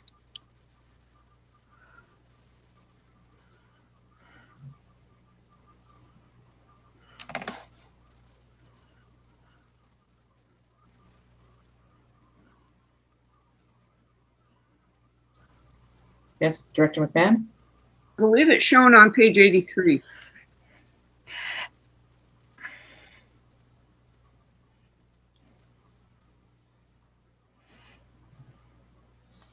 No, and I see that I guess it's just because it's such a large parcel. That's why it's coming up as the address is Curran Road. That's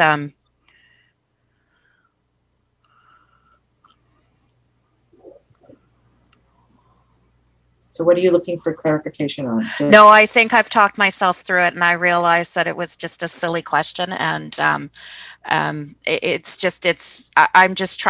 was just trying to wrap my head around, because when I saw the original address, I thought it was on the lower edge of the highway, and then looking at the map, I'm like, well, wait a minute. So So my apologies. I just took everybody down our own little rabbit hole there. But I would be happy to move the recommendations that we have up On there. page I just, 74, okay. yeah, Is there a thanks. seconder for that? And then I'll come to, yep, seconded. Mr. Pavey, did you have comments or questions?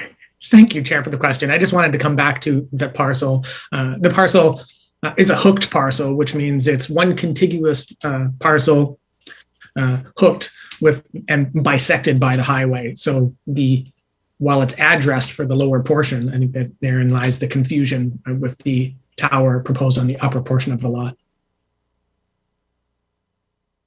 Right. Seeing no further questions or comments, again, electoral areas voting only. All those in favor? Thank you.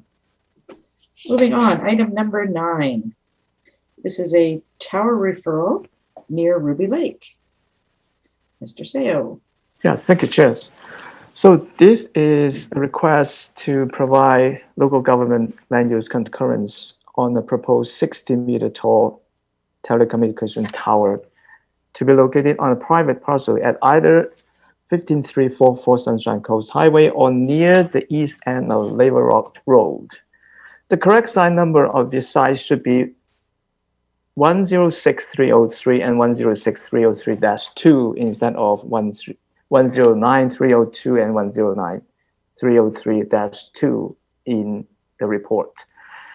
The sites are within about 500 meters from each other. Both sites are situated close to the Sunshine Coast Highway and are considered by TELUS to be appropriate from a radio frequency perspective.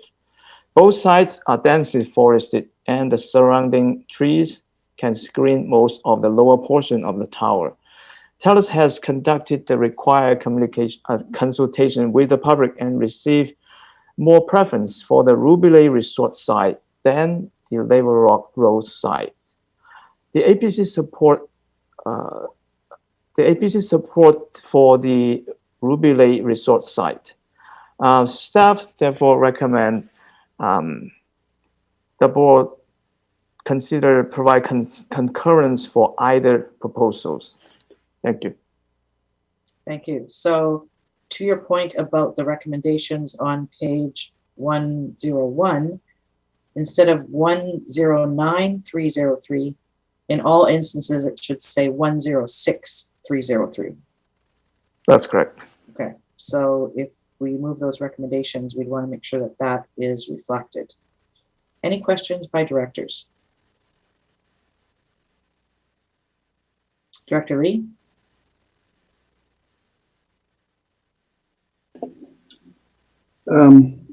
Yes, I do note there was a little controversy over this, but the APC recommended the Sunshine Coast Highway one in lieu of the fact there was no other appropriate sites. So I'd be pleased to move that we accept the recommendations as made on page 101. Okay, so the recommendations on page 101 indicate both sites. Yes. Okay. And with the 106303 and 106303-2. Yes. Thank you. Is there a seconder for the recommendation? Seconded? All right. Seeing Director Hiltz, questions? Is there one tower going in either of two locations, or is there two towers? I thought do we have to specify which is the preferred site? That's I'm not quite clear on. Mr. Seo? Thank you, Chair. Yes, that's the purpose of TELUS. They would like us to choose one location instead of two. Okay, so you don't want the recommendation to say one or the other? You would prefer the recommendation indicate one as preference? That's correct, but if the board wish to provide a concurrence for either one with no preference, yes, the board can choose to do so. But TELUS will only construct one tower on one of the sites. Thank you. Director Lee. In view of the recommendations of my APC, which said they don't recommend the Lava Rock site, what should that say that says that we want the Sunshine Coast 15344 Sunshine Coast Highway site to be the site? Okay. So the recommendation on the floor should be to amend and remove instead of either, take that either out and take out or BC 109303-2 Lavrock Road site. So remove those so that it would just read proposed telecommunications tower at BC 109303-15344 Sunshine Coast Highway site. Yes, thank you. I'd like to make that amendment. Okay. The amendment is seconded. All right. All those in favor of the amendment? Thank you. So the recommendation is that we support for concurrence the telecommunications site at 15344 Sunshine Coast Highway. That is what's on the floor at this point. Seeing no further questions or comments, all those in favor? Thank you. Thank you very much. Moving on, we have one more, and this is at Egmont Mine. Mr. Sale. Thank you, James. This is a request by TELUS to provide local government land use concurrence on a proposed 60-meter tall telecommunication tower to be located on a private parcel next to the Lafarge mine in Egmont. The tower site is remote, densely forested, and far away from residential areas. TELUS has conducted the required consultation with the public and received no comments.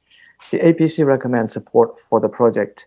Staff considered the proposed facility appropriate for the location and consistent with SCRD policies and recommend providing concurrence regarding this proposal. Thank you. Thank you. Director Lee. Yes, I'd like to make a motion to accept the recommendations as stated on page 143. Is there a seconder for the recommendations? Seconded. Any further questions or comments? Director Hiltz. Yeah, thanks, Chair. I'd just like to thank TELUS for the pictures. I particularly like the Skookumchuck Narrows one. You know, they're very useful to get a concept of these areas. So you know, the TELUS representatives are there. So thanks again for that before and after the artist rendering. Really appreciate that. Thank you. Thank you, Director Ties. I also want to thank Doug for being willing to be here and in the audience and to just take his time to be there for potential questions. Looks like there aren't any, but thank you for coming. Thank you. Seeing no further questions or comments, all those in favor of the recommendation? Thank you. All right, moving on. Item number 11. This is a request for proposal for recreation facility pool filter replacement award report. And Mr. Robinson, over to you. Thank you, Chair. Thank you for allowing me to introduce the project in front of you, which is to replace the 3 sand-based filters for the main pool, leisure pool, and hot tub at the Aquatic Center. These are in our recreation facility capital plan, but we're not planned for replacement until 2033. Unfortunately, we now have multiple fractures on all 3 filters, some leakage occurring, creating both safety and service concerns, which must be addressed through replacement. Staff have proceeded with an RFP and have prepared a strategy described in the report to fund the project while minimizing impacts on our capital plan and reserves. Based on the value of the required work, more direction is required, and I would be able to answer. Thank you. Director McMahon and then Director Toth. Yes, I'm going to note that the Seashelf Aquatic Facility is full of surprises. Most of them not happy surprises. Is staff looking at that long-term maintenance plan to see if some of the other components perhaps, you know, might be at the end of their lifespan? Thank you, Director Mahone. Staff have a preventative maintenance plan that does inspect this equipment regularly. It is actually through some of this which we found that had started originally. It's very hard to see, actually. Our preventive maintenance plan, I feel, is up to date and it is adequate to ensure that our capital plan is suitable for what we have in place. As with any capital plan, it is fluid and it does move. There are going to be, no matter how good your preventative maintenance plan is, there is going to be exceptions where things just all of a sudden unexpectedly happen. Thank you. Director Toth.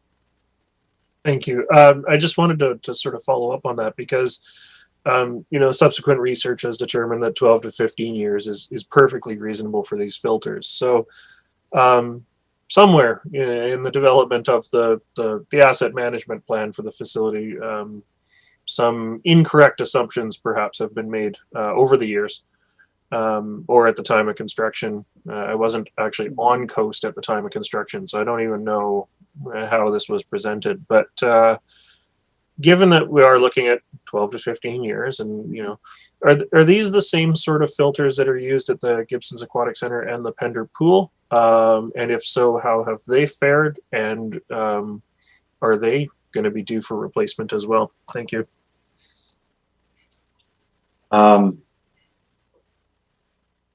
Thank you, Director Toth. The filters at the Gibson's Pool and the Pender Pool are different filters. Lifespans are typically longer. I know we have looked into the new filters, and I believe they have a 15-year warranty on the new ones. So a 25-year life expectancy, I do not feel is out of what would be normally expected. But we will be confirming this once filters are purchased with the manufacturer, which was done originally on the first filters. But unfortunately, that manufacturer is no longer in business, and they only had a 10-year prorated warranty on the original filters that was installed. Thank you. Director Hiltz.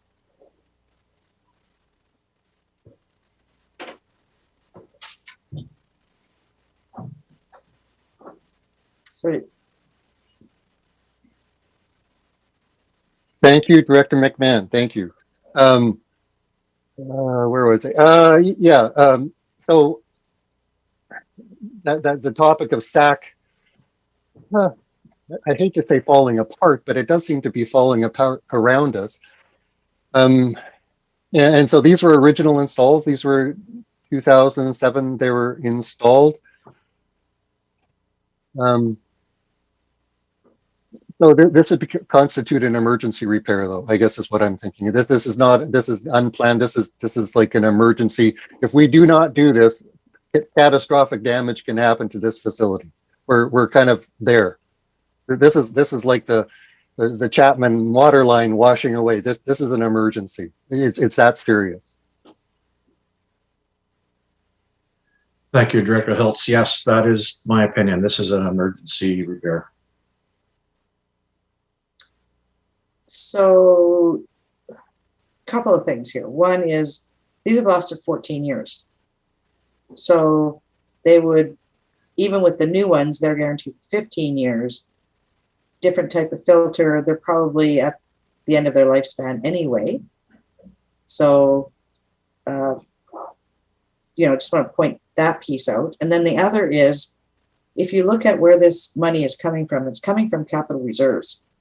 So inside of our budgeting, we actually put money aside in capital reserves to ensure that we don't have to come back and tax for the items that have to be done to do the maintenance. Part of what we are still doing is playing a little bit of catch up, because this capital reserve wasn't in place until probably, I want to say 6 or 7, maybe 8 years ago. Prior to that, it was only emergency items and very minimal maintenance each year. We've now put aside money each year to be able to have the funds to be able to do these kinds of repairs when they come up. Director McMahon and then Director Ties. Given the number of maintenance surprises, are our capital reserves sufficient for this facility? Good question. That would be a Tina question. Potentially, as she pays the bills. Well, I think the team, along with the facility group, have been reviewing the capital plan on a very regular basis. And really the process is supposed to be sort of an annual review if you have some stability. So I think that we still have a lot of instability in some of these particular facilities. And back to some of the points, we really only started putting the capital renewal fund together. And again, that started off with only $500,000 a year. Again, just a reminder that this year we did make a significant reduction by $500,000 to mitigate some of the COVID funding. So again, we're kind of dipping into our reserves that are somewhat anticipated for future needs. So again, we're going to be bringing back a report prior to the 2022 financial planning process, again, on where we see the need for the facilities. Right now, we're just funding critical infrastructure. And from a definition standpoint, that's things just to keep the lights on. So anything that is supplemental to that, we're using other funding sources. So yeah, we are still funding constrained, in particular with these facilities, especially when we have things that are far more expensive than we anticipate, or things that we can't foresee, like the Fernie incidents and all of the things we had to do for our ice plants last year and the year before. So, you know, that's why we review them every year. But most certainly we do have I'm going to be bold and say we have an expensive model. We have 4 separate individual facilities. We don't have, say, even 2 centralized facilities. So it's a lot to maintain, and the economies of scale are difficult to meet. So yeah, more to review, and we'll continue to apprise the board and the community on what the funding needs are for these facilities. Plus, we do have the 2 reports on the older facilities coming forward as part of that review. Thank you. Director Ties and then Director Hiltz. Yeah, I'm just have a timing question. I think the seasonal maintenance is due in the next month or so. Is there some urgency to this request, and will the normal shutdown period be sufficient to get these filters replaced? Mr. Robinson? Yes, thank you, Director Ties. The contractor is confident that they can complete the repairs during our tentative shutdown, which is to begin on August 3rd. Thank you. Thank you. Director Hiltz. Thanks, Chair. I just got to say this one little piece. It's about our aging facilities. In terms of asset management world, I understand that our new facilities are becoming adolescents. So what I understand is when they're youthful, they don't need a whole bunch of help. And then their adolescence is, 12 to 15, they become adolescents. And then the next year is the 32, which is, will this building last till age 32? Apparently this is one of the numbers that they knock around in the asset management land. So yeah, so I guess perhaps we've been lulled into the youthful resilience of these new buildings, and now we're really hitting that, okay, our adolescents need a whole lot more help to get to their older age. So it's just the language that's out there. So it was interesting. It was an interesting read. So thank you.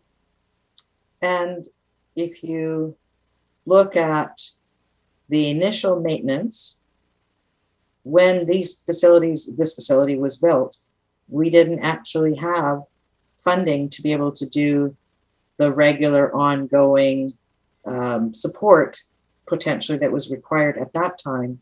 So we pay the price of that down the road with additional costs for maintenance. Director Hiltz. Yeah, and the follow-up, I just contrast our different kinds of assets. I fondly recall the Langdale pump is a long-standing service award of 50 years of running, and that these different assets just deteriorate at different rates, and the recreation facilities just are not as robust as the things that are in the ground. So it's just kind of something that I really haven't noticed before, that these things that are under the ground last longer than the ones that are above the ground. And we only really notice the ones that are above the ground until it doesn't work. So it's just been it's been a really good report. And so I've learned a lot. So thank you. Thank you. So seeing no further questions, there are some recommendations on page 170. Director Hiltz. Happy to move the recommendation as presented on that page, whatever that number is. 170. 170, yes, thank you. And this is seconded? Seconded, okay. This is voting B, D, E, F, Gibson's, Seashalt, and SIGD. All those in favor of the recommendations on the floor? Thank you. Thank you, Mr. Robinson. And Mr. Hall. I think Mr. Robinson will be leaving. Mr. Hall, you are not staying with us. Okay. Moving on to the communications. We have a communication from Sue Ellen Fast, the chair of the Gambier Island Local Trust Committee for Islands Trust. And there are, I'm going to lead this one off. We had a conversation at the agenda review around this one. So these are areas that do have some service, potentially are looking for additional service, but they're not the only areas in our regional district. We have areas in our regional district that are not within fire service areas. So what we would potentially suggest is that staff come forward with a further report to us, providing maps of areas that are in and out of fire service areas within the regional district, and look at what potential options are, what the risks are, what we have now, what the playbook is, because the playbook's new, fairly new, and what the rules are around that, so that we can work with not just this area, Islands Trust, but potentially other areas in the Sunshine Coast Regional District. Director McMahon. Yes, I think what you mean is populated areas. We have lots of areas outside the fire service, but if they're not populated, it's strictly BC wildfire concern. Yes, but I mean, for example, there was the house in Area F, was outside the fire. Right, that's a popular area, yeah. So do we want to look at what is in and what is out, so that there's clarity for a community, for us, so that we can look at what are the options? Are we looking at potentially extending service or not? It's a whole conversation that staff would like to, well, did they like to? We'd like to request that staff would put this report together and bring it back to committee. Director McMahon.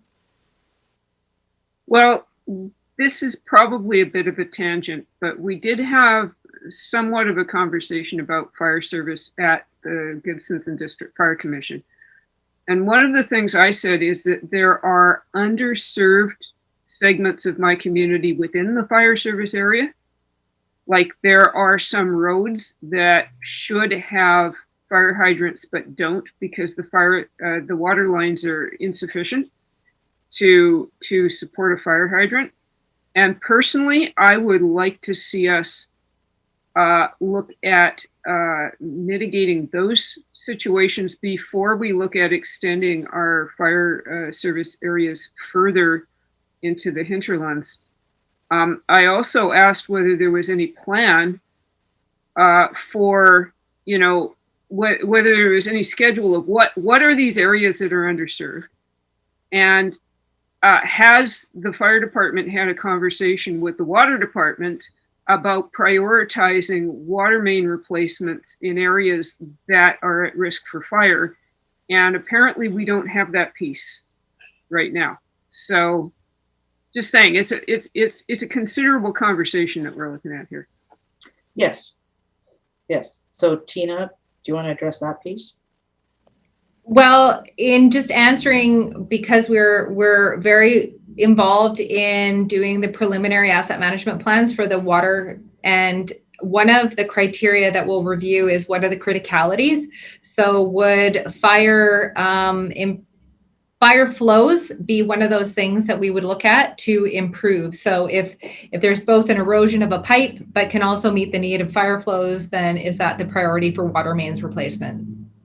Same with hydrants. There's lots of different synergies between the two. So yeah, I think there's just more information needed with communities, and especially as we get more people coming off coast to our rural communities, because some people, even within the service area boundaries, can't always get the same service because of the type of driveway access that they have. So there's just a lot of learning, I think, to share. Mm-hmm. The reason that we're looking at requesting staff come back with a report on this, and perhaps even engaging with, Dave Mitchell and Associates, who came and did that information before, is the letter from Islands Trust is saying, we want you to reverse your policy with regards to excluding fire prevention and equipment from rural grants and aid.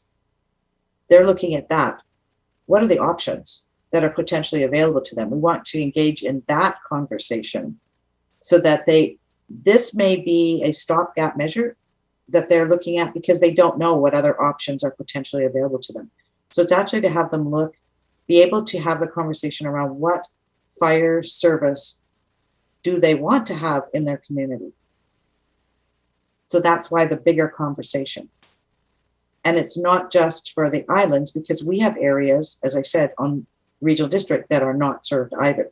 So it would be a bigger conversation in that perspective and with that focus. Does that make sense, Director McMahon? And I understand what you're saying around underserved within a fire service area. Yes, although I will say that the areas like the islands that do not have a road access are particularly challenged for fire service. So, Port Mellon, in theory, the folks out there, the fire truck could drive out there, but for Gambier Island, the fire truck is not going there under any circumstances. Just saying. Mm-hmm. Director Ties and then Director Beamish.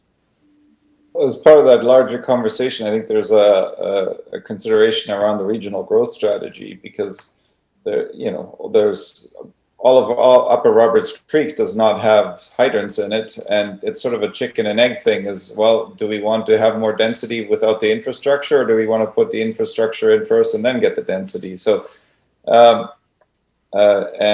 I think that this is a key piece around water supply, around infrastructure, and around having everybody have access to water, including the islands. And I think this is a very big piece of our regional growth strategy. And so I think there's a big conversation that needs to be had there. Thank you. Director Beamish? Yeah, I think if you're going to look at it, you need to also look at capacity in terms of our fire departments to actually service these areas.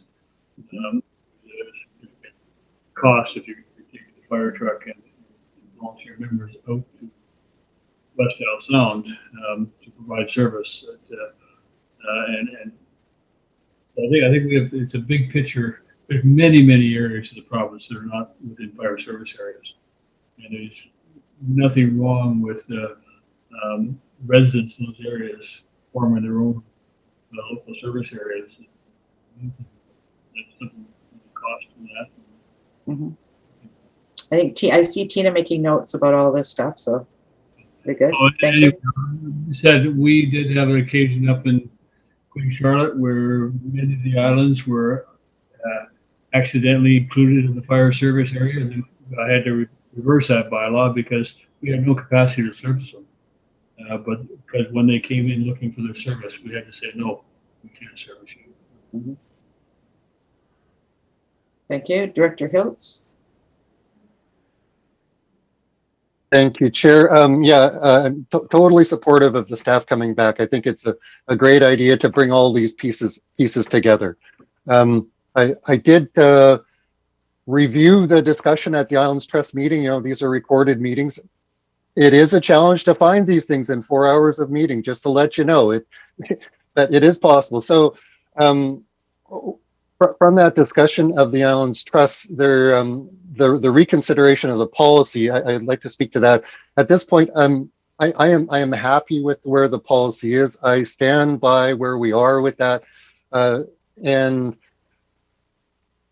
where I think the trustees are coming from is that they're feeling left out somehow. They're left out in the cold, and that there's a fairness and equity not happening, and that there is a commingling of emergency services and fire protection services, and it's being all seen as one package.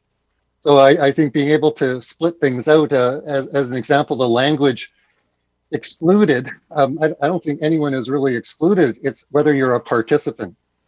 You know, you get to be a participant by paying. You're not excluded, but if you want to pay, you can be a participant. So I think there's just some language that can be kind of mended, perhaps a little bit. So I feel that there does need to be a response to the letter in terms of the policy. If we were to open it up to fire suppression, every unprotected and even those protected which might have water supply issues would be looking for grants. And I don't think that there is nearly the capacity to respond to this demand through a grant and aid process. And I don't think it really lines up well with the grant and aid process. Is we're talking, you know, Area F has got $15,000 of discretionary. It doesn't go very far in terms of fixing the problem of protection of property and people. So I would like to separate those out.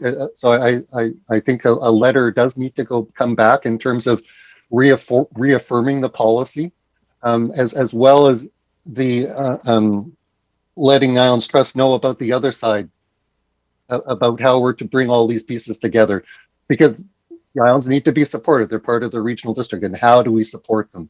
But there is this feeling that they're being left out, and so the two pieces: response to the policy, and then the broader discussion of fire protection and emergency services. So that's the two pieces for me. Thank you. Director Lee. Thank you, Chair. I think I need to understand more about the proposal to refer it to staff. I think we're just considering the ones that we exclude from fire protection, even if they petition us to extend it to them. I have several areas here, as was mentioned earlier, in that there's no roads.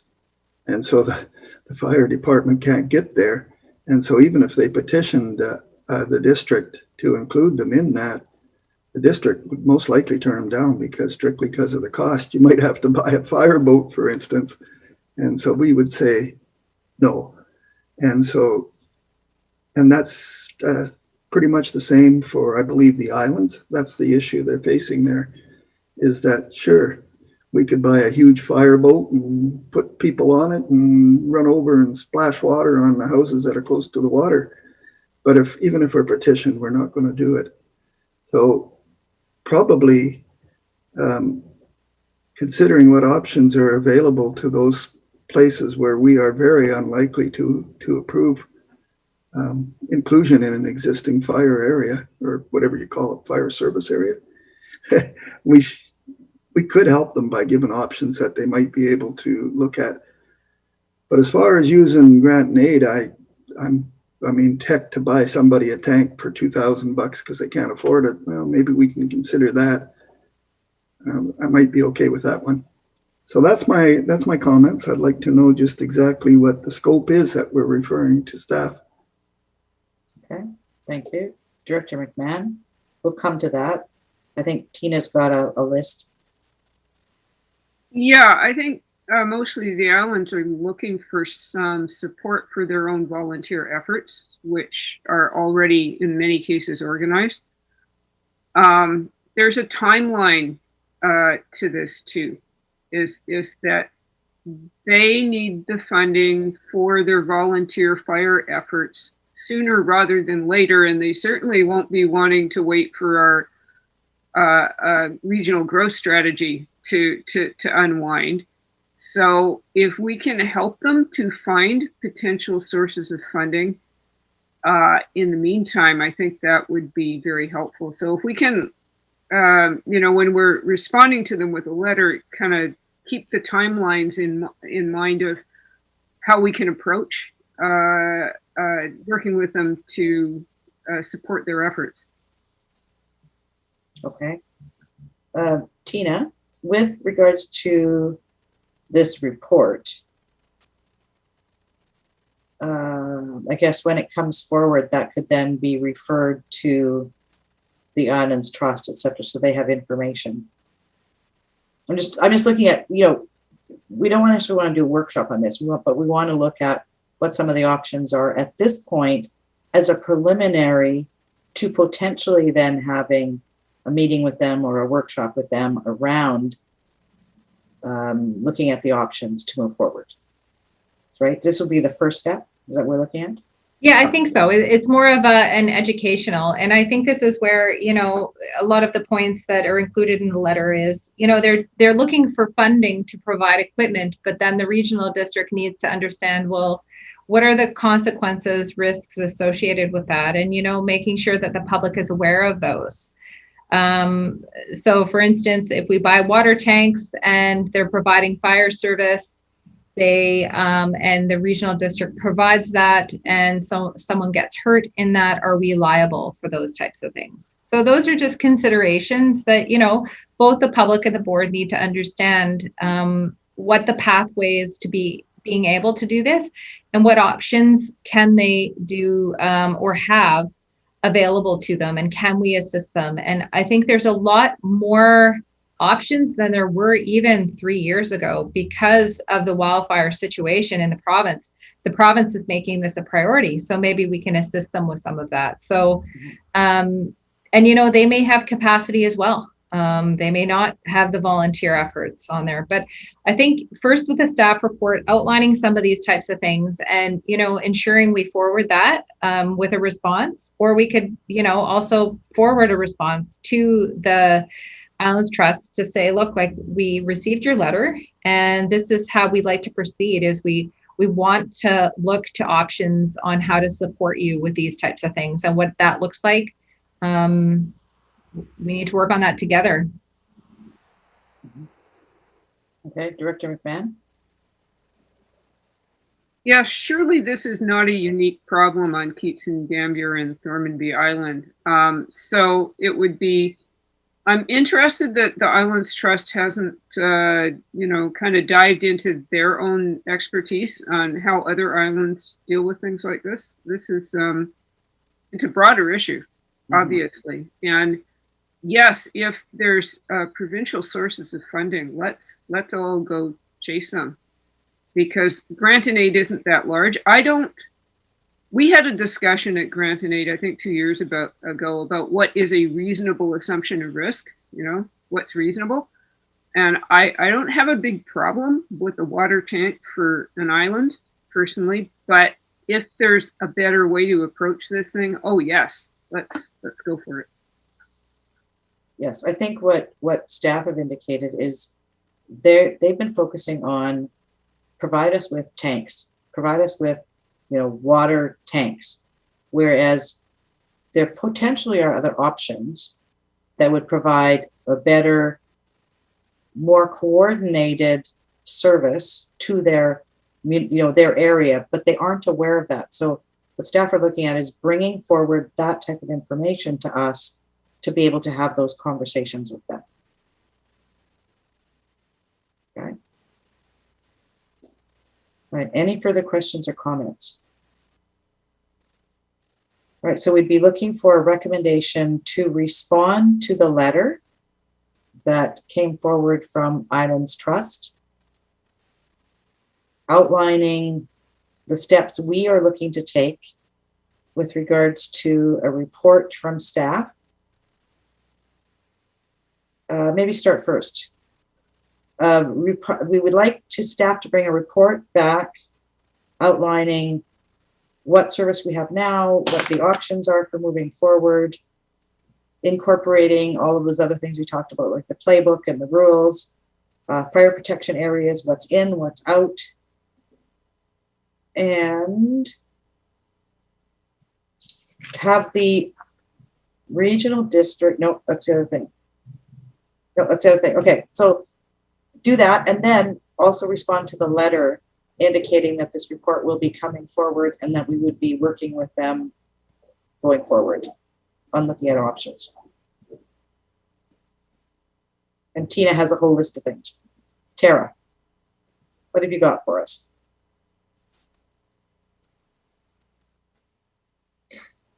Thank you, Chair. I had a staff report to a future committee regarding Sunshine Coast Regional District fire protection areas and areas not currently covered under services, including maps of all areas, service areas, and unserved areas, existing fire services information, review of the electoral areas, grant and aid policy in regards to the fire suppression, options to fire services for unserved areas, potential risks, effect of the playbook, rules on services, etc. And further, that staff respond to the Islands Trust and other unserved areas. I sort of was writing it at the same time. To advise of a coming staff report and discuss potential requirements for support and options available. Thank you. Good job. Director McMahon. I think that's very well captured, but I'd just like to emphasize that to keep our response letter very much in the positive, that we want to work with them to come up with solutions to their challenges. Yes. All right. Director Hiltz. In the recommendation read back by the recorder, it's focusing on fire protection area and didn't include the emergency protection services. So they do kind of come together, and it's the emergency protected services which the islands are a participant in. The whole regional district is a participant in.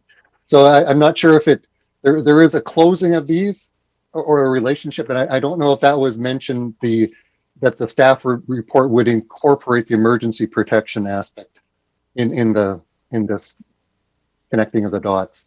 Okay, so you'd like that included in there as well? Well, I didn't hear it in there. I didn't hear it either. And I think you're looking at how does it apply, how does it not apply, and what services it provides inside of providing for the areas. Yes. Yes. And I think Tina has that. So Tara, can you add that into the recommendation as well? Yes, Chair. Thank you. Thank you.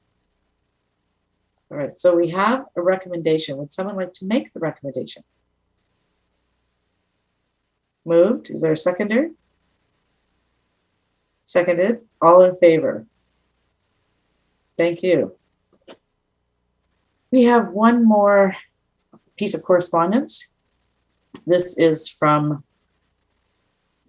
yeah, Tara somebody or other, right? Faganello, is that how you say her name? So there are a number of items in here, and I have had some correspondence with regards to this. So the first part on the broadband. So I've been provided with some information. So it says, we are aware that we have 3 areas that would potentially be considered unserved or underserved, sorry, in relation to the 50-10 speed benchmark. That would be Gambier, Keats, and parts of Area A that we know of. Potentially there could be pockets on the Sunshine Coast as well. And we're currently aware of a funding application that has been submitted as part of the Connected Coast Initiative that includes those areas, and we're awaiting funding decisions or announcements from the funders. So the board could direct staff to begin outreach consultation with those areas to see if the funding applications were successful. We could potentially hit the ground running. So there's a potential resolution that staff engage with residents within the connected communities funding application areas to provide information, gauge support, and map out a path forward should the applications be successful. Director McMahon. I'm not clear what our role is in communications. Are we taking a direct role here? Because we don't have a communication service, just asking. Or is this an advocacy role? This would be an advocacy role to find out whether or not these various areas are interested in high-speed internet in their areas.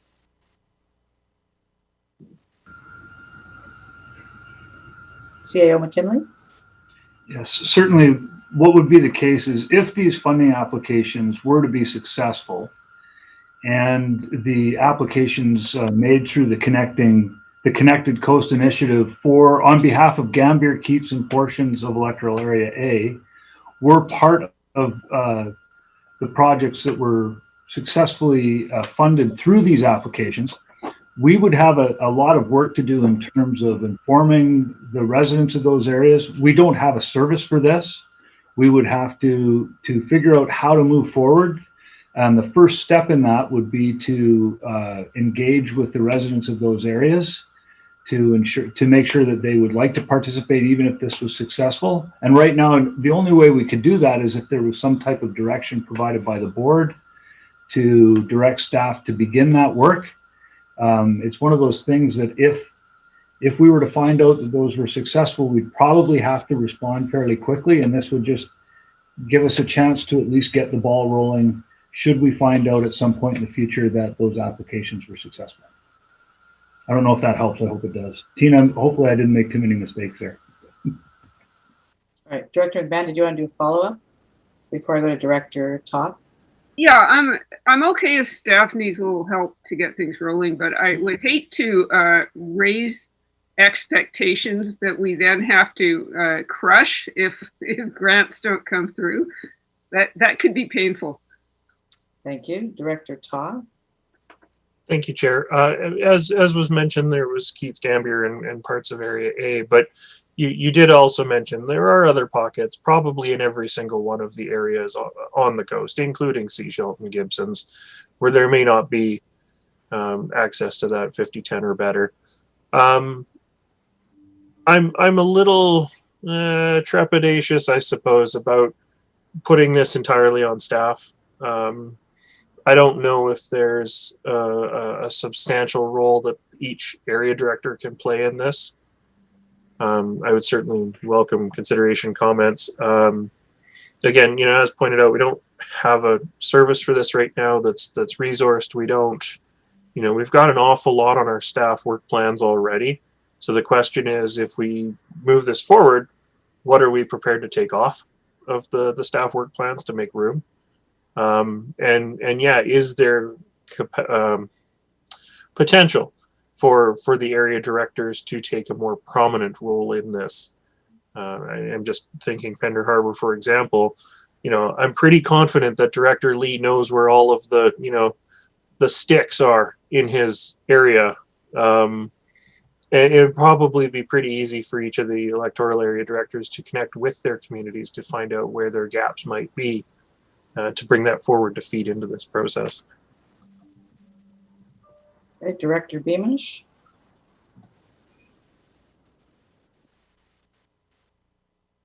Oh, you just muted yourself. Is this a presentation? Are we talking about the information we received? Yes. Which I didn't think was an open conversation yet. It's not. Okay. All right. I'll stay out of the conversation then. Thank you. Thank you. Any further questions or comments? Director Hiltz. Thanks. How big of a ball does staff need to have to get rolling down the hill? I guess is sort of that's the scope of the ball. What's the small ball, and does it get bigger as it rolls down the hill? Like how big of a ball do you need to start? If I was to ask people in Howesound, do you want better internet service than what you have? I could be with pretty high certainty everyone would say yes, I would like better internet service. So I'm wondering what do you think you need from I could see something going to the Islands Trust, who has a land use aspect of it, and something like that. But to talk to anyone who I talk to who is on the islands says, yeah, service is spotty, it's okay, it could be better. No one is saying, yeah, totally awesome. I've never heard that. So I'm wondering what would staff need to roll the ball a little bit? How much effort? Director CEO McKinley? I think, and I could confirm it with Tina, but I think, in the conversations we've had so far, the wording in the motion that could be potentially directed towards staff would allow us to initiate those conversations, because you're right, Director Hiltz, the answer could be different depending on what the realities were of a funding application that may become successful. What does that look like? Do you want better internet? Probably the answer would be yes. Do you want better internet if it costs this much? Well, not if it costs that much. Well, what if it costs this much? Oh, well, let's talk about that. So I think we need to, knowing this is out there and knowing that decisions are probably going to be made in the near future, and knowing that announcements are going to be coming out, and knowing that a lot of times the funders want to have some type of level of confirmation or commitment from the applicants, and the fact that we're almost like we're not quite spectators in this, but we didn't lead the process. These are areas that fall within the underserved category that have quite a few homes that, if successful, we're going to need to jump on it. And this would allow us to at least get the ball rolling, and expectation management would have to be a key part of that. Mm-hmm. The connected communities conversation is out there. It's happening. I mean, it's happening across the country, not just here. But we haven't actually engaged with any of the people in the potentially underserved areas to have a conversation with them.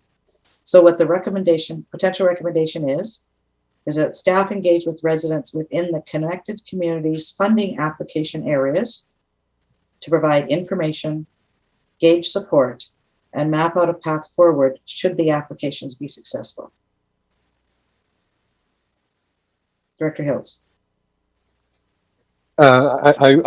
For residents, Islands Trust, I think, needs to be in that, because they are the planning authority there.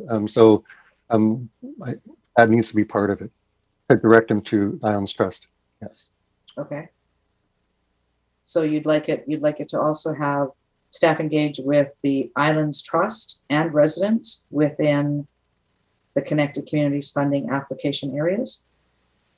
Yes, just to add the local planning authority. Yes, the Islands Trust. Yes, that's. Thank you.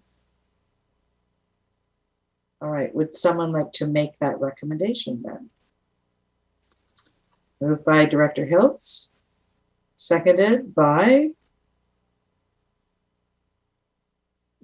Director Pratt or Director Mann, take your pick. Any further questions or comments? All those in favor? Thank you. Then the second piece in this letter is with regards to the survey, right? Doing an internet speed study. This is on page 176. Are we interested in participating in a speed test? So this would actually help identify potentially areas that would be needed to be addressed should we have a connected communities funding application be approved. Director McMahon. I don't really know what that would involve. And is this something that we could kick over to Scredo? I don't know who's been asked for a response to this. I don't recall. We don't have a link in our minutes. CAO? Yeah, I did a quick look when I was going through that letter there, and the process would be if an area wanted to participate in the speed survey, which is being done in conjunction with the Connected Citizens in BC and Northern Development Initiative Trust. It's an online survey you have to fill out. Looks like it's 15 to 20 pages. There is some technical information in there. It would probably take a few hours to do the research and fill it out, and then they would probably do some speed testing. I think at that point, once you've got the application sent in, they review it and you become part of the program. And what this is really generated towards is a lot of places that have a tiny bit of high speed and a whole bunch of low speed. And a good example is where I was before I got here in Mackenzie. TELUS did offer 5010 in Mackenzie. So from the federal government's lens, Mackenzie was a served community. The reality was, though, if you actually went on the TELUS site to test your speed, about 5 homes in Mackenzie had access to 5010, and most people were at 5 and 2. Like, if you had a kid, I hope you didn't want to watch Netflix at the same time unless it was the same show. So they were, in reality, they were underserved, but they weren't eligible to even participate in the Connected BC or Connected Citizens program. So on the Sunshine Coast, we probably have far better service than that, but there may be pockets that are underserved. If we did the work to participate in the speed survey, and if that speed survey work revealed pockets of underserved areas, then those could potentially be made as eligible areas that could apply in a future round.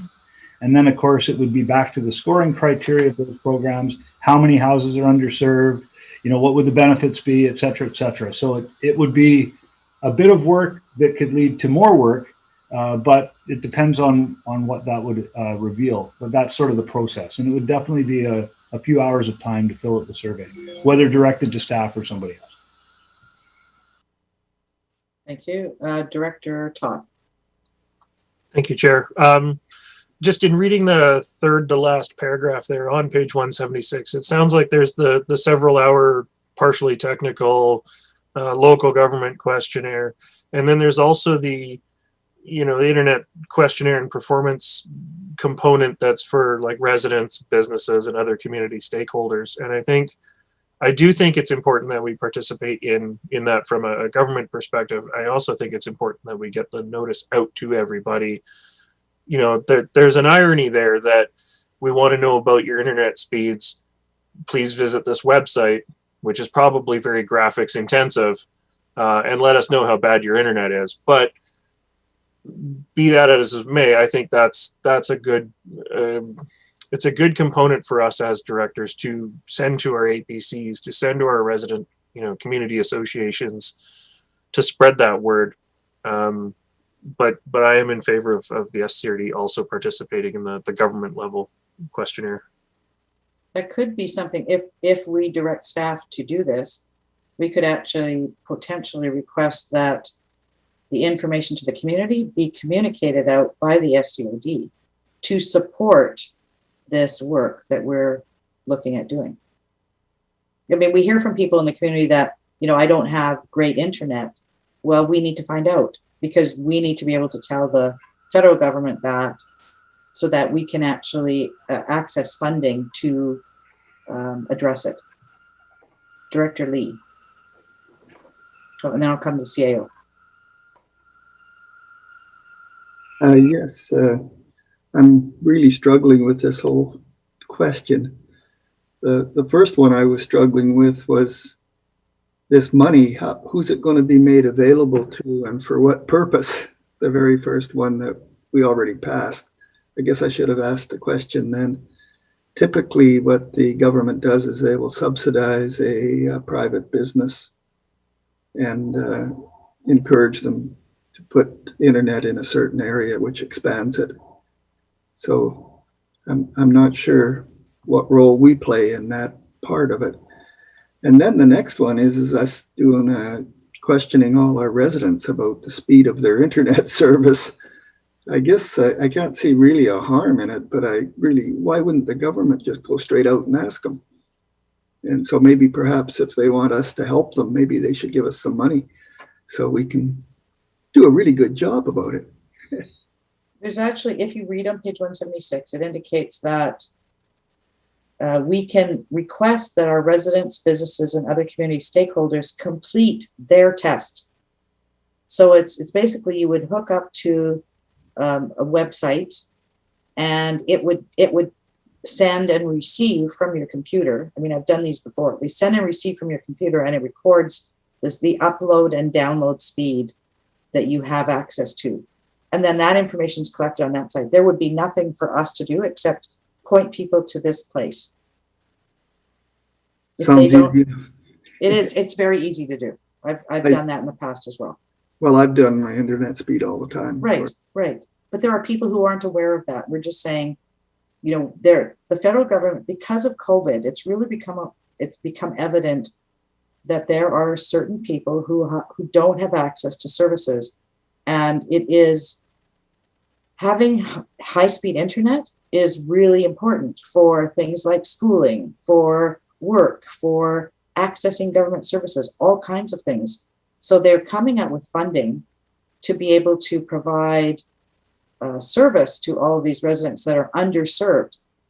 What this process would do is find out where they are, so that the government can say, okay, here's all the pockets, where are we going to prioritize funding for?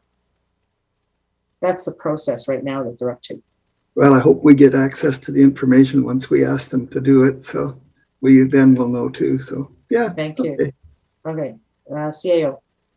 Yeah, the only thing I'm not sure of, because I didn't go deep enough in the short time, is I don't know if there's a cost to participate in the survey. And if there is, we might have to look at whether or not we have the mechanism within our existing buckets to pay for it. So that's just one more lens that I'll discuss with Tina offline, depending on what the direction is, but it might be an additional consideration that we have to work through. I think I went in and looked at that. I don't believe there's a cost. This is a UBCM survey. Yeah, I didn't see one. I just didn't want to say there wasn't one without knowing. Okay. Okay, Director McMahon. Just saying again, if this comes out, if this comes to the point that we're trying to roll it out to residents, this is an obvious partnership opportunity with the chambers and Scredo. Thank you. Director Todd. Thank you, Chair. I think I found the website that's being referenced there in the link that doesn't work due to the conversion of the file. Performance.cira.ca actually gives you an interactive map, and you can drop a pin, this is where I live, and hit go on a speed test. And there looks like there have already been a large number of Sunshine Coast residents who have started to participate in this. And so you can scroll right into an individual street level view to see what sort of speeds residents are getting. So it's there, it's live. It's a matter of communicating it out. Obviously, the big cities are going to have better uptake on this, but it's certainly there, and it's certainly available for anybody to do. All right, so if we want staff to take part in this, we need to give direction to staff to fill out this online questionnaire. Director McMahon. Sure, I'll move that staff should fill out this online questionnaire. All right, is there a seconder? Seconded, all right. Any further questions or comments? All those in favor? Thank you. And I would take it that directors and staff would ensure that the website for the local residents would be communicated out.